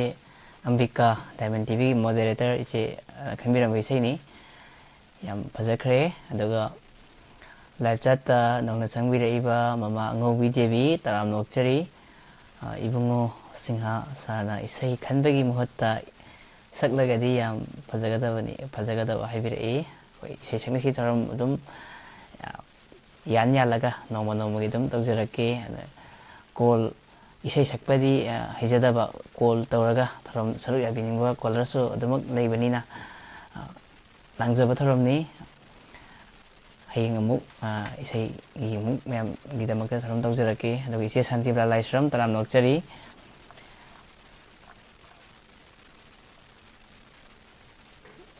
अदुग मथंगी कॉलरसि कना ओइबना हाबदो अमुक्तंग यिंगमिनसि होप्सन बसु तराम नोक्चरी nganba तराम नोक्चरी सारबसु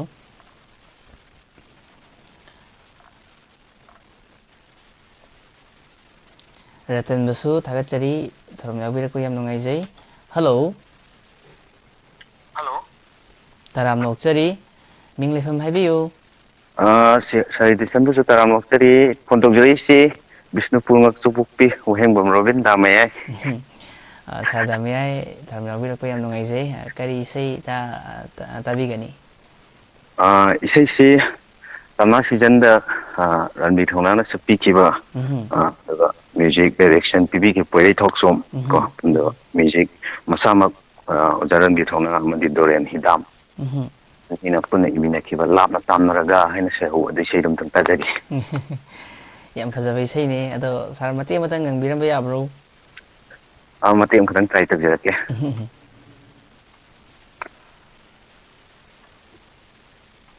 इनात नंगना लिंगदना लैरी गैरा खल्लुदे ऐना कनागी वाखल अमु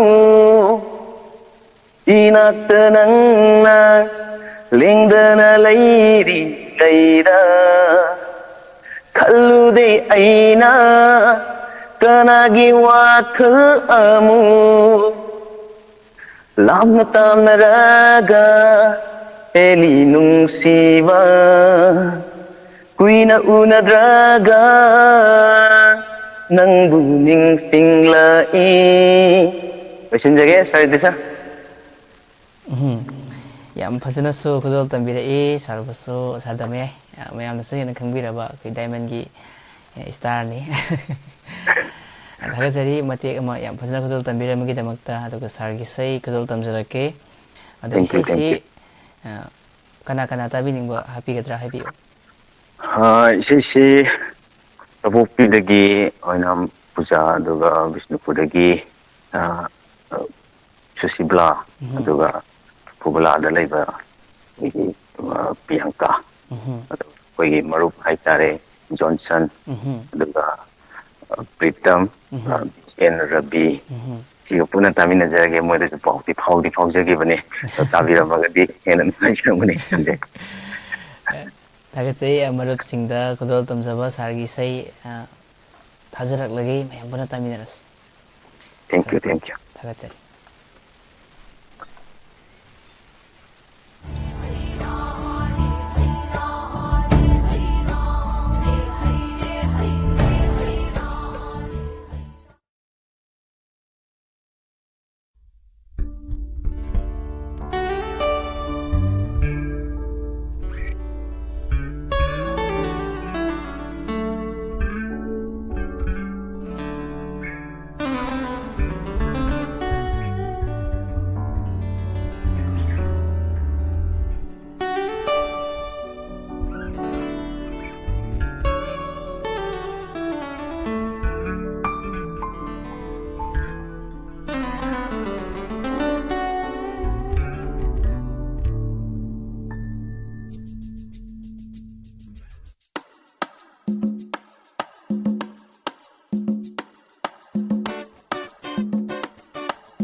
unadraga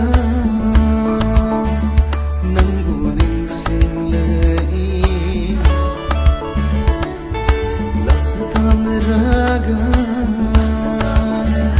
heli nungsiba kuina unadraga nangbu ningsinglai Kraba watam doning singluraga Kraba watam doning singluraga haning de laghaning nangi aigi nungsi wari nangi aigi nungsi wari Nangi aigi nungsi wari Nangi aigi nungsi wari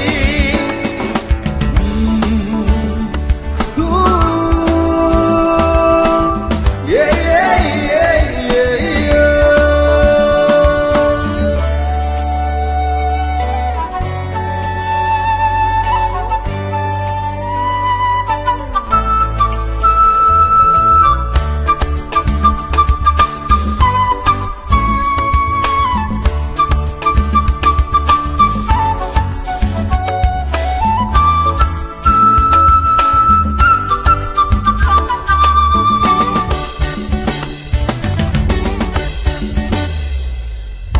Inakanama lingdara leira Kaluday aina kanagi wakalamu Inakanama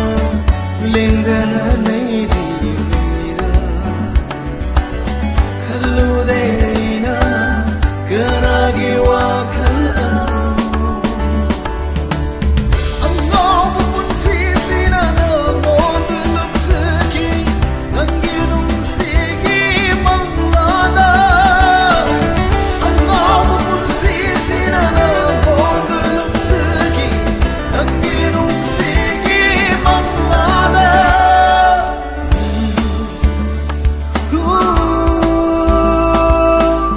Yeah, yeah, yeah, yeah, yeah.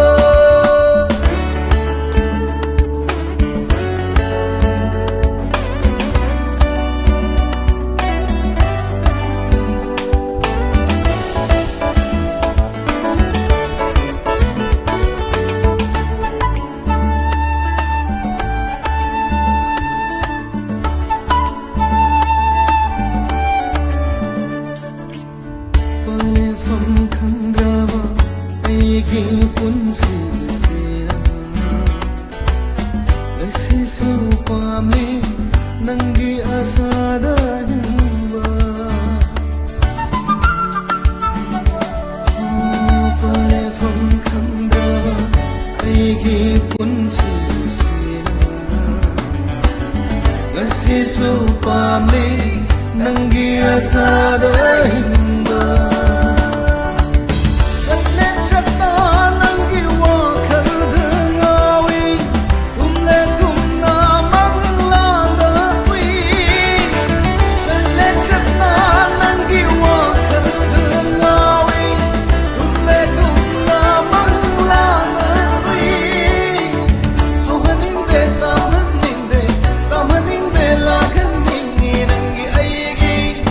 See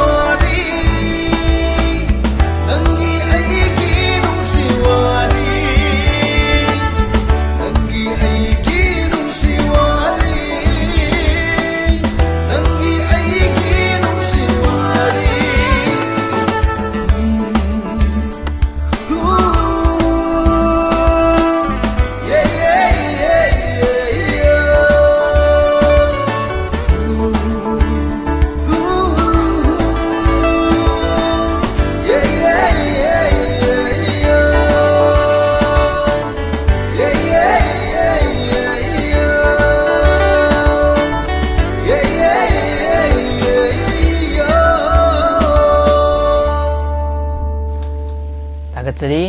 ꯁꯥꯔꯗ ꯃꯌꯥꯏꯅ ꯈꯟꯕꯤꯔꯝꯕ ꯏꯁꯩ ꯌꯥꯝ ꯐꯖꯕ ꯏꯁꯩꯅꯤ ꯑꯗꯨꯒ life ꯆꯥꯠꯇ ꯅꯧꯅ ꯆꯪꯕꯤꯔꯛꯄ ꯃꯤꯡ ꯀꯧꯖꯗ꯭ꯔꯤꯕ indigenous Meitei ꯇ꯭ꯔꯥꯏꯕ ꯇꯔꯥꯝꯅ ꯑꯣꯛꯆꯔꯤ ꯏꯆꯦ ꯌꯥꯏꯁꯅꯥ ꯃꯉꯥꯡꯕꯨꯁꯨ ꯇꯔꯥꯝꯅ ꯑꯣꯛꯆꯔꯤ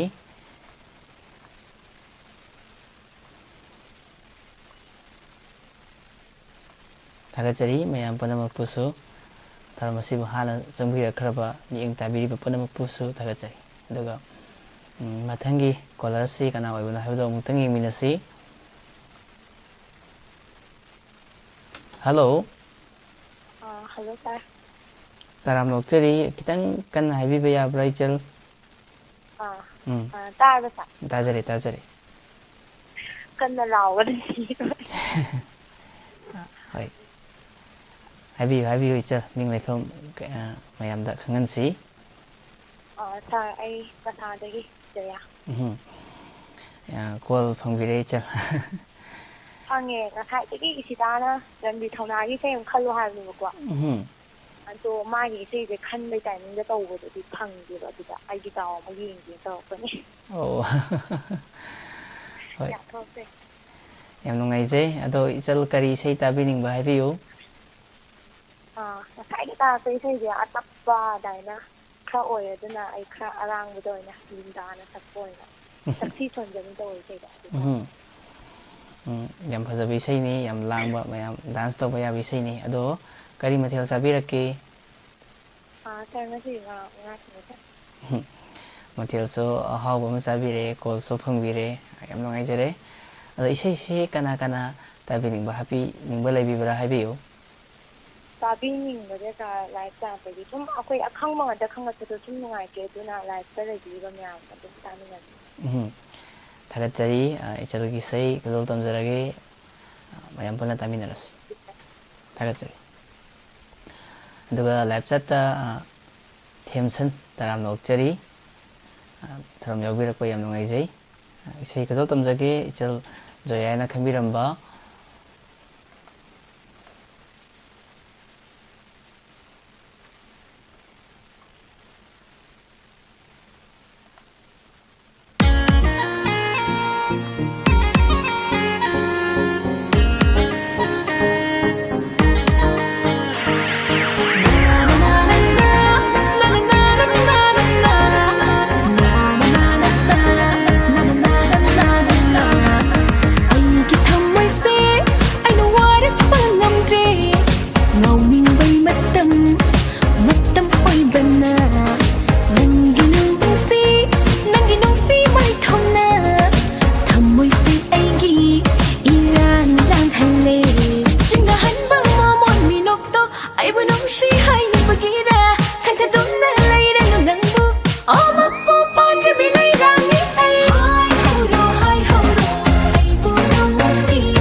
isai phajaba masu mayam da tahan jakhre yam phajabi isai ni ichal joyana khambiramba duga mathangi kolara mutang pakhachage duga live chat ta nong changbirak pa mayam basu thagachari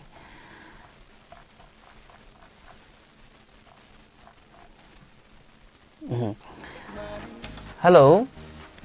hello now edition hi yamba taram nokchari da Shakespeare mayam na hena khangbiraba koi Diamond TV gi taram kaya da saru yabi pe yamani kari mathel chabirage ngasidi mathen yame yen thongbam chare ironbam chare hangam thongbama adugi mina chana daba sama ju chare haita thade dor insang mathel mayam sidi da Shakespeare gi ado ngasigi live running program gi tharom asida kari sei tabining ba habiu sei je pagi kathadagi chan joya gi makhol do hek eng ta ba changak ba comment do ji jagi me ma gi sei du su yam phajagre matung darak pada lamdam thamna di leijaba iram dam du ning si jaru banina sei doina sai tharaga thajabagi wangmada ngasi maki thoi ju thajabagi wangmada ngani ko duga isai dina Dinesh Tharman sakhiba thabla ga o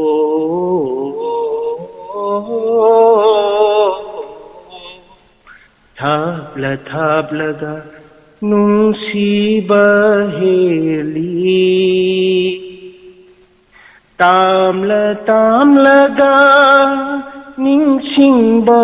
heli aina seo bi sei do adum ta jage yam phajabi sei ni khoi da Shakespeare na so yam phajana mate maso khudol tambirame ado isei se kana tabining ba happy gadra habiu live chat ta leiba phone thangok da bang sai dagi call tawraga haitare ai di khudak da chang pane dum call taw phang to khrai haitare ado mayam no ta tamin na jage thar sari hoi khudak da yam din si mayam tabi ri mayam ju loi nung si je haitare khudak da changbiraga yam call phangbira kugisu yanungai ba phangdok chari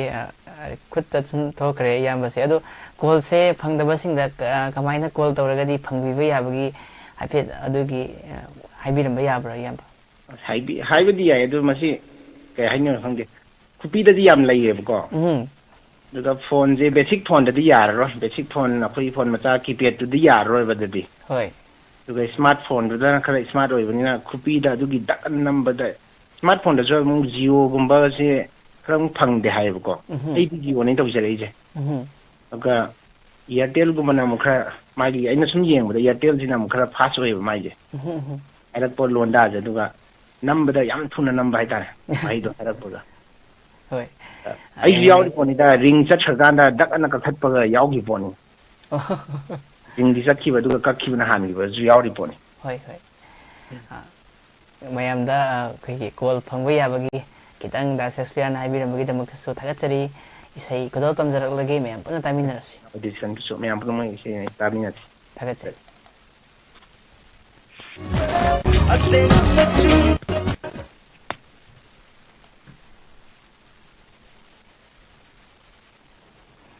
duga live chat ta nong changbirak mayam basu taram na okchari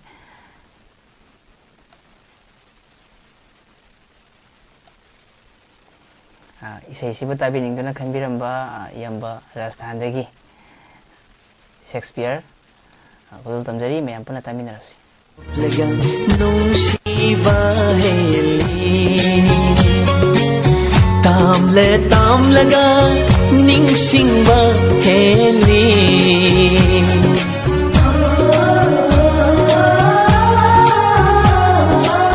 thablaga nungsiba heli tamlaga ningsingba heli thablaga nungsiba heli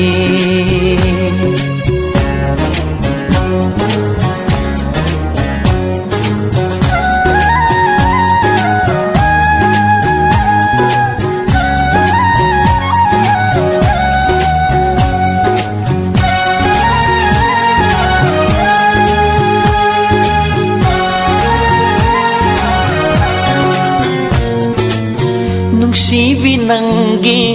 नुंसीगी लंगलाना पुनसिनबिरे अइबो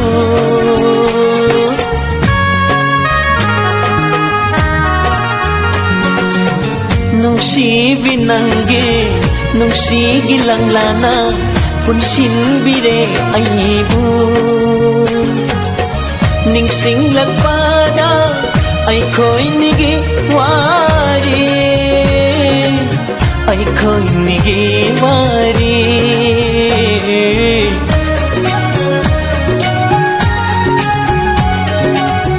उरे नंगी नुंसीबी शतम खल्ली कौबगुम नानाता अइबो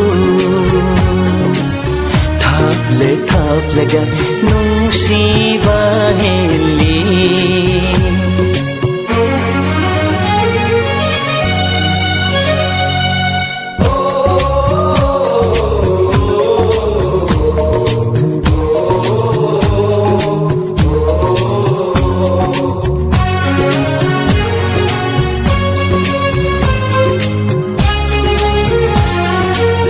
मेरा गिथावल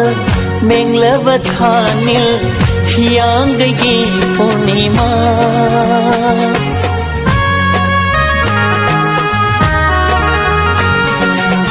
मेरा गिथावल मेंगलव थानिल हियांगगी पूर्णिमा हेंदे तादे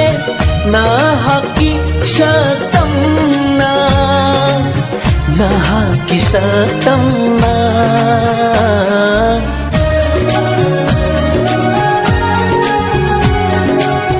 heli नंतना फाजाबा Pumbaa ताजै थवाइना नहा की खुदिन थापलेगा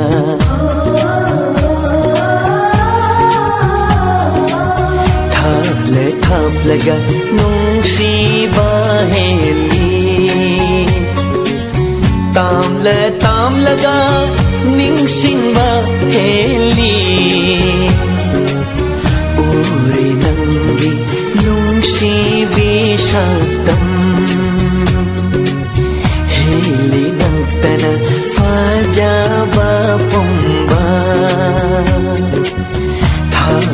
थापलेगा नुंसीबा हेली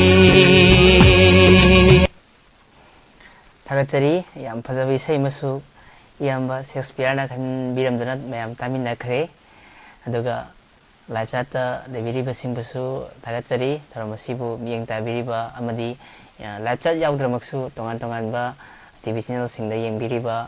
ताबिरिबा खुदिमुखसु थागतरी अदुगा मथंगी कॉलर से कना ओइबनो हाइबदो मुतंग यंगमिनसि हेलो सर लमदम देखबा अमुतंग हाइबियु हेलो ताबिबसा ताजरे मिंग लेफम हाइबियु लमदम देखबा इनाव याखबा याम नुंगाइजरे खैगी लाइव फनिंग प्रोग्राम थरमदसु याउबिरकपा इसै सकनसी थरमदसु इनावसी याम फजा फजा इसै सकपिबने अदो ngasiदी करी इसै ताबिनिंगबा हाइबियु ꯁꯪ ꯂꯥꯟꯁꯤꯒꯤ ꯃꯔꯤꯒꯁꯨ ꯂꯩꯅꯕ ꯂꯤꯡꯖꯦꯜ ꯈꯥꯕ ꯃꯩꯇꯩꯅꯤꯅ ꯁꯤꯡꯒꯔ ꯃꯌꯥꯝꯅ ꯄꯨꯂꯞ ꯁꯛꯃꯤꯟꯅꯕ ꯏꯁꯩꯗꯨ ꯇꯥꯖꯒꯦ ꯍꯣꯏ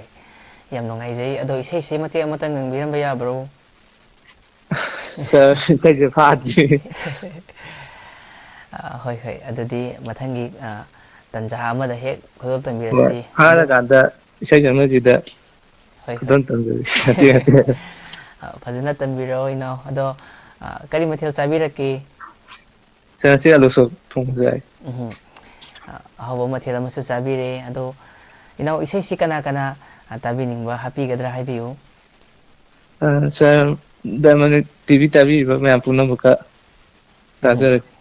थागचरी इनाउ इसे कुदोल तमजरगगे मैं पुनः तामिनरसी थैंक यू सर थागचरी अदुगा लाइव चाट संबिरे ममा इबेमहन सारमचा ममासु लाक्चरी इचाना उबिद्रब मालेदा हाइबिरे ममा उजरे अदो थागचरी ममा बला कोंजिंगबमसु याउबिरे इ जिनी लाइस्रम इचेरादा थोइबी ꯈꯨꯗꯤꯡꯃꯛꯄꯨ ꯊꯥꯒꯠꯆꯔꯤ ꯑꯦꯟ ꯕꯣꯏꯅꯥꯎꯁꯤꯡꯕꯨꯁꯨ ꯊꯥꯒꯠꯆꯔꯤ ꯃꯊꯪꯒꯤ ꯏꯁꯩꯁꯤ ꯂꯥꯏꯃꯩꯗꯣꯡꯗꯒꯤ ꯏꯅꯥꯎ ꯌꯥꯏꯐꯕꯅ ꯈꯟꯕꯤꯔꯝꯕ ꯏꯁꯩꯅꯤ ꯂꯤꯡꯖꯦꯜ ꯈꯥꯕ ꯃꯩꯇꯩ ꯍꯥꯏꯕ ꯏꯁꯩꯗꯨ ꯇꯥꯕꯤꯅꯤꯡꯉꯤ ꯍꯥꯏꯗꯨꯅ ꯍꯥꯏꯕꯤꯔꯛꯈꯤ ꯈꯨꯗꯣꯜ ꯇꯝꯖꯔꯤ ꯏꯅꯥꯎ ꯌꯥꯏꯐꯕꯅ ꯈꯟꯕꯤꯔꯝꯕ ꯏꯁꯩ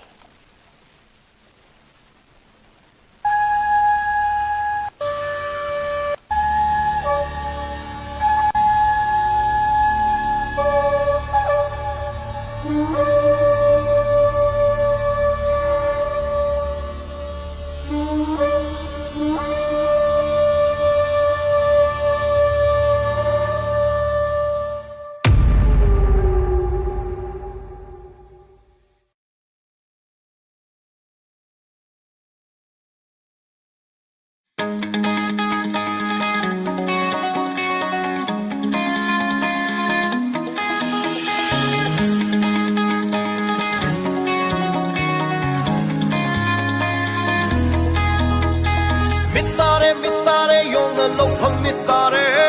minam le nung si chawa minam le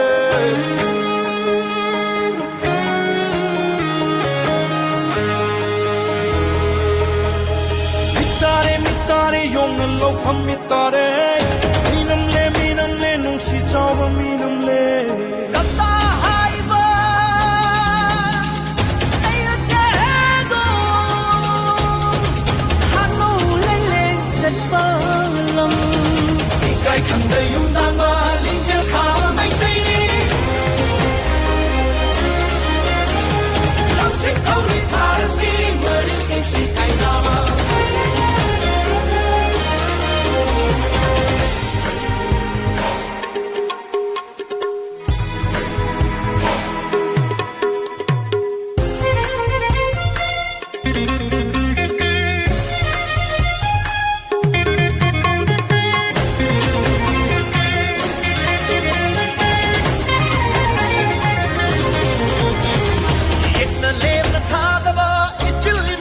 Palo, they took the all the gas, but keep the knock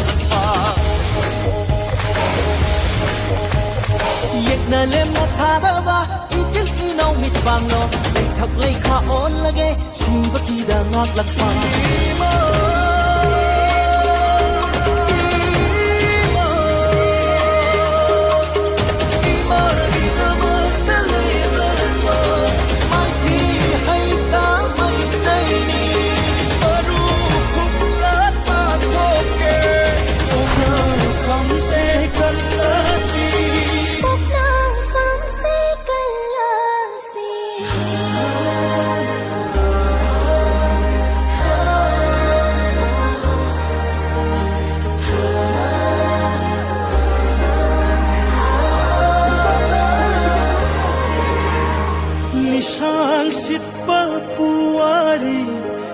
Chai khoi ikhini Hena mayak sing hange Hauna ta na naglak pa Lisang sit pa puwari Na chai khoi na ikhini Hena mayak sing hange Hauna ta na naglak pa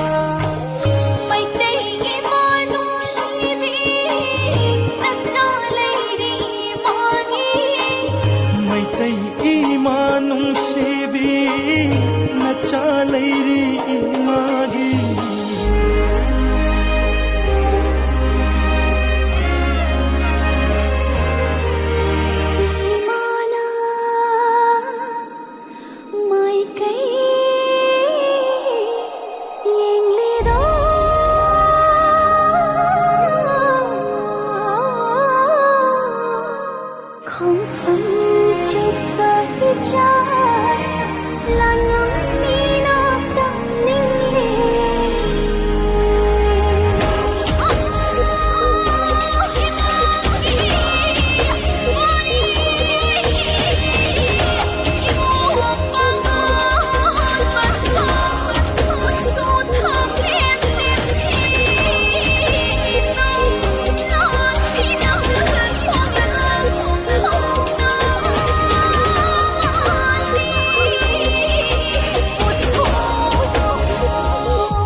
Jari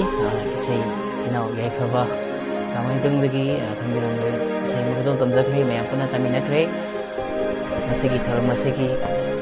last caller pakachage tharmasi lesinjarakpada mayam gidamakti isai madang isai makadol tamjaramge laibak pharabasingi maraktagi nasigi tharmasigi oina kana oibano haibado mutang yengminasi hello taram nokchari minglefam haibiu Khongmanjon thidagi marang them bembem ni iche yam nongai je live running program tharam yawirakpa iche kari sei tabi gani Chwinai ra thamoi gi puspani ga boneng gana sakpado tajarage iche se mate last caller ni hoi last caller haibasi khoi gi dau yarabasing gi maratagi amoi ni che asigi mathangi call dadi mu pakhacha roi dini aduna iche ngasai dagi watpirak pasumali call se iche tharam sibu call karma kandi watpirake haubde yola bane chongtho hoi live chat sum yawi ki iche bembe moirang them haina ko yam ngai jai ado iche iche kana kana tabi ningani diamond ge live chat ta lai diamond family ko pula badum ta ge amatek amatang ngangbiramba yabro ngangar thengela bane sei ngang yatri hoi hoi ai che gi sei mayam na khudol tamjarake mayam puna taminasi thank you thagachari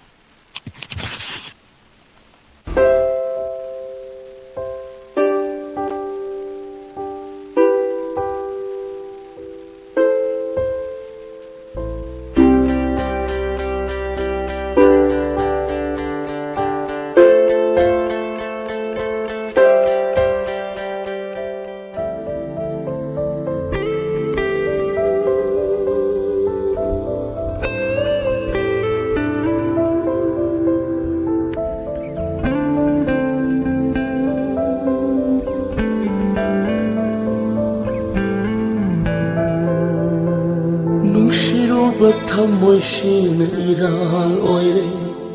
warak chabangam rathamoisigi marani nungsiruba thamoisina iral oire warak chabangam rathamoisigi marani lanjari aina ngonda lanjare chaibiramu aibu nakchil penama mapokdare lakni oina pokdunama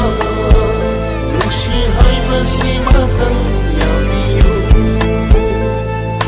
nangi alfana mata khanjari bi mangal suri nupigi mapopsida nangi alfana mata khanjari bi mangal suri nupigi mapopsida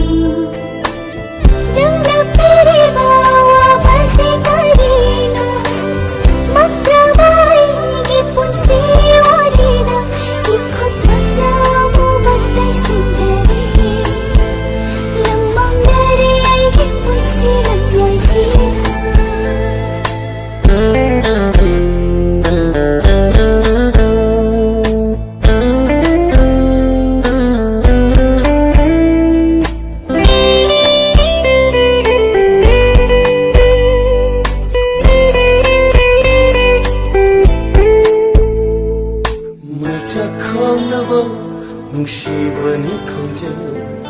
wathok chawnaba pamjabani yaje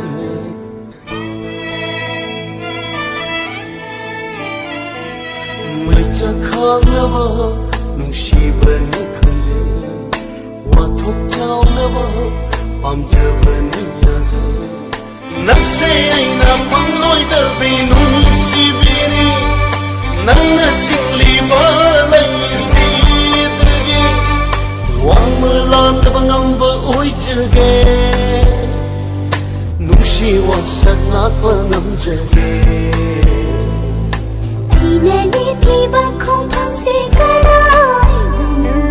ꯆꯪꯁꯤꯜꯂꯤ ꯑꯗꯨꯃꯛ ꯑꯩ ꯋꯥꯖꯔꯅꯤ ꯍꯟꯗꯣꯛꯂꯤ ꯑꯗꯨꯃꯛ ꯑꯩ ꯀꯞꯆꯔꯅꯤ ꯑꯩꯒꯤ ꯄꯨꯟꯁꯤ ꯋꯥꯔꯤ ꯀꯔꯤꯅꯣ ꯀꯗꯥꯏꯗꯃꯛ ꯍꯤꯡꯕꯅꯣ ꯑꯩꯍꯥꯛꯁꯦ ꯅꯨꯡꯁꯤ ꯆꯥꯎꯔꯕ ꯊꯃꯣꯏ ꯂꯧꯛꯅꯩ ꯂꯥꯟꯖꯔꯦ ꯑꯩ ꯅꯉꯣꯟꯗ ꯂꯥꯟꯖꯔꯦ ꯆꯩꯕꯤꯔꯝꯃꯨ ꯑꯩꯕꯨ ꯅꯆꯤꯜ ꯄꯦꯟꯅꯕ ꯃꯄꯣꯛꯇꯔꯦ ꯂꯛꯃꯤ ꯑꯣꯏꯅ ꯄꯣꯛꯇꯅꯕ ꯅꯨꯡꯁꯤ ꯍꯥꯏꯕꯁꯤꯃꯇꯪ ꯌꯥꯕꯤꯌꯨ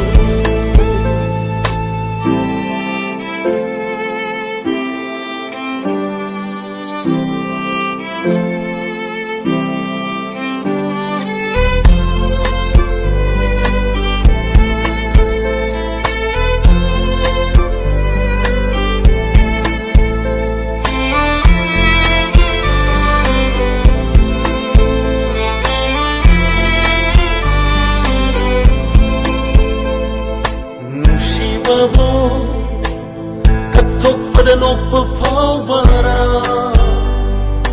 ꯑꯄꯥꯝꯕꯕꯨ ꯀꯜꯂꯛꯇꯕ ꯀꯟꯅ ꯂꯩꯕꯔꯥ ꯅꯨꯡꯁꯤꯕꯕꯨ ꯀꯠꯊꯣꯛꯄꯗ ꯅꯣꯛꯄ ꯐꯥꯎꯕꯔꯥ ꯑꯄꯥꯝꯕꯕꯨ ꯀꯜꯂꯛꯇꯕ ꯀꯟꯅ ꯂꯩꯕꯔꯥ ꯄꯨꯝꯅꯃꯛꯁꯦ ꯊꯥꯗꯣꯛꯂꯅꯤ ꯅꯪꯒꯤꯗꯃꯛ ꯐꯪꯂꯣꯏꯗꯕ ꯅꯨꯡꯁꯤꯕꯅ ꯍꯦꯟꯅ ꯅꯨꯡꯁꯤ ꯌꯥꯔꯣꯏꯗꯕ ꯃꯐꯝꯗꯅ ꯍꯦꯟꯅ ꯈꯜꯂꯤ ꯑꯩꯗꯤ ꯃꯄꯣꯛꯁꯤꯃꯒꯤ ꯄꯤꯔꯥꯡ ꯈꯪꯂꯔꯣꯏ ꯃꯤꯑꯣꯏꯕꯒꯤ ꯃꯄꯣꯛꯇ ꯔꯤꯛꯂꯛ ꯍꯥꯏꯕꯗꯣ ꯇꯁꯦꯡꯅꯃꯛ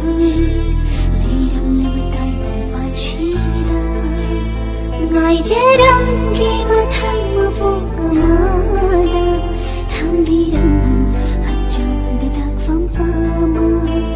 ꯃꯊꯪ ꯃꯄꯣꯛꯇ ꯅꯪ ꯑꯩ ꯈꯪꯅꯅꯕ ꯋꯥꯔꯧꯔꯅꯨ ꯍꯟꯗꯛꯀꯤ ꯃꯄꯣꯛꯁꯤꯃꯗꯤ ꯂꯥꯟꯖꯔꯦ ꯑꯩ ꯅꯉꯣꯟꯗ ꯂꯥꯟꯖꯔꯦ ꯆꯩꯕꯤꯔꯝꯃꯨ ꯑꯩꯕꯨ ꯅꯆꯤꯜ ꯄꯦꯟꯅꯕ ꯃꯄꯣꯛꯇꯔꯦ ꯂꯛꯃꯤ ꯑꯣꯏꯅ ꯄꯣꯛꯇꯅꯕ ꯅꯨꯡꯁꯤ ꯍꯥꯏꯕꯁꯤꯃꯇꯪ ꯊꯥꯒꯠꯆꯔꯤ ꯏꯁꯩꯁꯤ ꯏꯆꯦ ꯕꯦꯝꯕꯦꯝ ꯃꯣꯏꯔꯥꯡꯊꯦꯝꯅ ꯈꯟꯕꯤꯔꯝꯕ ꯏꯁꯩꯅꯤ ꯑꯗꯨꯒ ꯃꯌꯥꯝꯗ ꯏꯁꯩ ꯑꯃꯇꯪ ꯈꯨꯗꯣꯜ ꯇꯝꯖꯔꯒ ꯊꯧꯔꯝ ꯑꯁꯤ ꯂꯣꯏꯁꯤꯟꯖꯒꯦ ꯉꯁꯥꯏ ꯈꯟꯕꯤꯔꯛꯈꯤꯕ ꯏꯁꯩꯁꯤꯡꯗꯒꯤ ꯑꯍꯩꯕ ꯑꯃ ꯈꯨꯗꯣꯜ ꯇꯝꯖꯔꯝꯒꯦ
ꯑꯣꯟꯊꯣꯛꯅ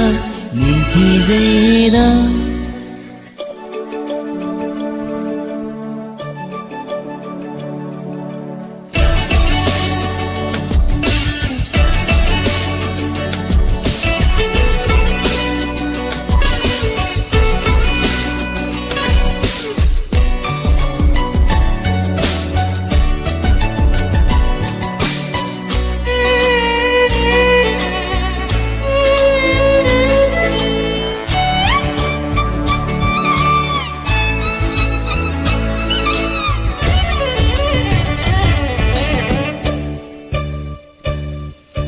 ꯍꯛꯆꯥꯡꯗ ꯑꯐꯕ ꯐꯤ ꯈ꯭ꯋꯥꯡꯗꯅ ꯊꯝꯕ ꯂꯩꯈꯣ ꯃꯩꯇꯩ ꯐꯤꯒꯤ ꯐꯤꯖꯤꯟꯅꯤ ꯗꯤꯕꯥꯅꯤꯇꯥꯒꯤ ꯃꯩꯔꯤ ꯄꯔꯦꯡꯒꯨꯝ ꯅꯤꯡꯊꯤꯖꯩ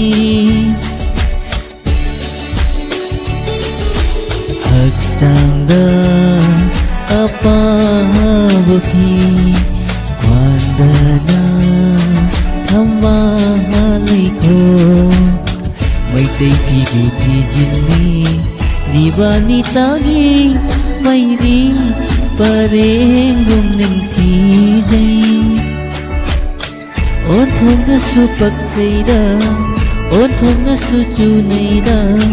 ꯅꯨꯡꯁꯤꯕꯤ ꯅꯪꯒꯤ ꯃꯥꯏꯊꯣꯡꯗ ꯑꯣꯟꯊꯣꯛꯅꯁꯨ ꯄꯛꯆꯩꯗ ꯑꯣꯟꯊꯣꯛꯅꯁꯨ ꯆꯨꯅꯩꯗ ꯅꯨꯡꯁꯤꯕꯤ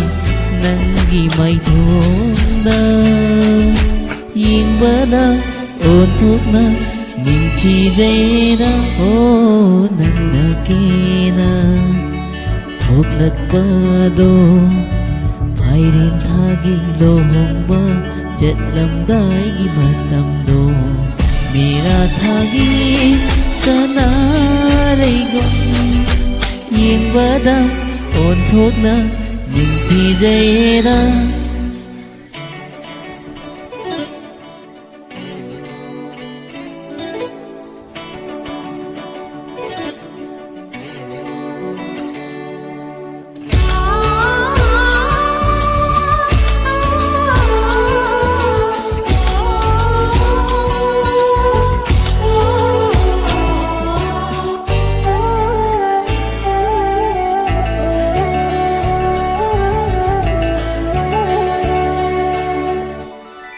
Mita kajam nada nahin Magtanali Tangang bichimbani Natonda na chandan Puthadaling kira visambul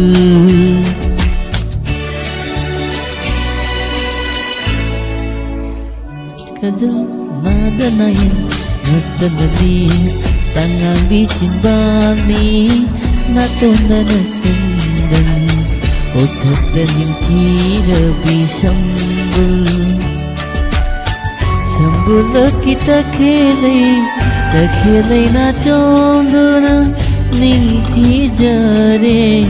amuka hena ningthijare amuka hena nungsibi nangi maithongdoda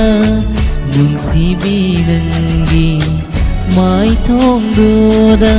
yengbada onthokna ningthijayda o nangna keba saktamdo phairen thagi lohongba chatlamdai matamdo mera thagi sanareigum yengbada onthokna ningthijayda o nangna keba saktamdo phairen thagi lohongba chatlamdai matamdo mera thagi sanareigum yengbada onthokna ningthijayda ꯊꯥꯒꯠꯆꯔꯤ ꯃꯌꯥꯝ ꯄꯨꯝꯅꯃꯛꯄꯨ ꯏꯁꯩ ꯑꯁꯤꯕꯨ ꯄꯨꯛꯅꯤꯡ ꯊꯧꯒꯠꯄꯤꯔꯛꯈꯤꯕ ꯑꯃꯗꯤ ꯊꯧꯔꯝ ꯑꯁꯤꯕꯨ ꯃꯤꯠꯌꯦꯡ ꯇꯥꯕꯤꯈꯤꯕ ꯃꯌꯥꯝ ꯄꯨꯝꯅꯃꯛ ꯂꯥꯏꯚ ꯆꯥꯠꯇ ꯂꯩꯕꯤꯔꯤꯕ ꯏꯌꯥꯝꯕ Chan Kharibam, Iche Radha Thoibi, Iyamba Shakespeare, Isita, Ramendra Singha, Sarbusu Thagachari, Iche Santibla, Iche Ambika, Iche Gita, Iche Bembem, Iche Rina, Longjam Rabi Sarbusu Thagachari, Slender Thagachari, Itaubusu, Duga Ichal Joya, Umarani Mayang Lambam Thagachari,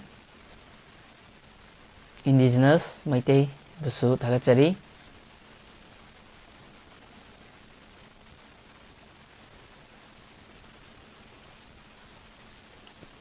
Puspa Kumbrailatun Busu Thagachari,